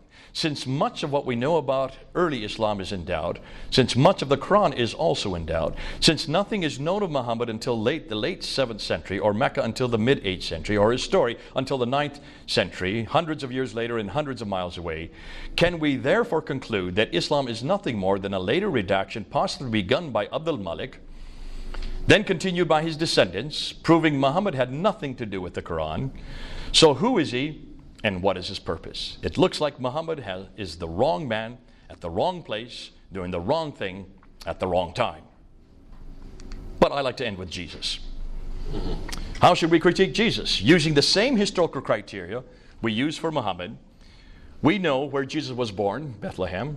We know where Jesus grew up, Nazareth. We know where Jesus died and when in Jerusalem. We know what Jesus did for the last 3 years of his ministry. We know this all from eyewitness account, Matthew and John. We know this all from hostile accounts. Even people like Tacitus and Josephus do talk about that death there on the cross. We know when they were written, between 15 and 60 years for the gospel accounts in the New Testament. We know that few doubt his historicity, proving that we have the right man at the right place doing the right thing at the right time.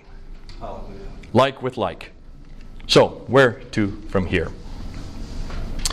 We must confront Islam's historical foundations. I don't think we have a choice, any other choice but to. More than that, we must challenge Muhammad in the Quran. This material is too damaging and too important. Yes, it is controversial. Yes, it is confrontational. We must demand that the same of all books, not just the Quran, not just the Bible, the Upanishads, the Vedas, the Bhagavad Gita, the Book of Mormon, all have to go through this same test that I've just given to Islam. And we must bring it into the public sphere. Too many do not want this to be known. Like Dr. Gerald Hutton, he did not want me to go down to Speaker's Corner. I said, I'm not asking you to do it, let us do it. And really, this is something that we have to do. Because we're the only ones that have an antidote. The Gerald Hottings, the Patricia Crones have nothing to offer Muslims. We do. Because the very same questions I've asked today of Islam have been asked of this book and about our Lord Jesus Christ. We have answered every one of those criticisms. We created the criticisms. Looking at the Bible, looking at Jesus, looking at early Christianity, redacted criticism, source criticism, literary criticism, historical criticism would not exist without Christianity. Mostly done by Christian scholars. Can you then understand why we are the best equipped? Because not only do we understand the material better, we are the only ones that have an antidote. We have the only alternative. We need to bring them home. Now, some of you want to know, how can you learn more? We now have a course that we are now teaching. It's called the Founder Course on Islam, where we are teaching Islamic apologetics and polemics. But you don't have to come to us, we come to you. This is now a course for Christians only. I'm saying this to the camera. This is not for Muslims. This is not your course. This is a course for Christians only, those who are working with Muslims, any of you who want to engage. We come to you by Zoom webinar every Tuesday, starting in September to April. These are the courses. We have 4 modules. We have a foundational theological comparatives on Jesus and atheism, Islam, Islamic belief and practice, Islamic law in light of the biblical law, biblical visuals and answers to Muslim objections, a biblical critique of Allah, and we have then live question and answer for those who teach that. Module 2 is a historical, I do an awful lot of this part, a theological and historical critique of Muhammad. We're looking at him, of Muhammad, Allah, and women. The birth of Islam, what really happened, this lecture, and then more. Similarities between Islam and Nabatean history, where I go into the antecedents of how Islam really, what it came out of, and why is it that we now have to go back to the Nabatean kingdom to understand where Islam came today. And then the spread of Islam through the conquest and slavery with the live Q&A period. That's in November and December. Then in January, we then go into textual and theological critique, looking at biblical truths seen through the Christian church history, the Trinity right through the Bible. We find it all the way through the Old Testament and New, origins of the Quranic studies, and looking at the 6 earliest Qurans and folios analyzed. And then, of course, is the Quran perfect and unchanged? Ending with a live question and answer. Then we end off with the mission and social implications of da'wah, looking at Christian engagement with the problem with Chrislam, looking at radical Islam and what's behind Muslim engagement with Christianity, Jesus through the Bible, and a live Q&A. Now, in order to do that, you need to, if you're interested in this course, it comes to your computer, you get all the handouts, you get all the PowerPoints that we send you. That we do. But you can either be involved, you don't have to be there live. It happens from 2 to 4 o'clock English time, that means London time. Wherever you are in the world, you can either then watch it or you can get it down, pull it down at your leisure. It goes up then that next day, up online to our, you have to have a code, you have to, and it costs £210 for the whole year. And then you get a certificate if you go through the whole course. We've now, this is the 4th year we've done it. We've had over 400 students do this in 21 different countries. If you're interested, you need to go to courses@fander.uk. Just write them, ask them for a brochure, ask them for information on it, and they can either get you registered now. It doesn't start till September, so you do have a few months ahead of you, but do get it in. This is the only course anywhere in the world that teaches you both Islamic apologetics and polemics. This is a course we can't teach in schools. I do it, but only I come in surreptitiously. No one advertises that I'm there. Only the students know I'm coming. Because if Muslims knew that we were teaching this in schools, they would target those schools. But we can use the internet. So do think about moving on from here and getting this material. You can get it in Russia and anywhere in Europe. You can get it all over the world. And that's the ability of doing that.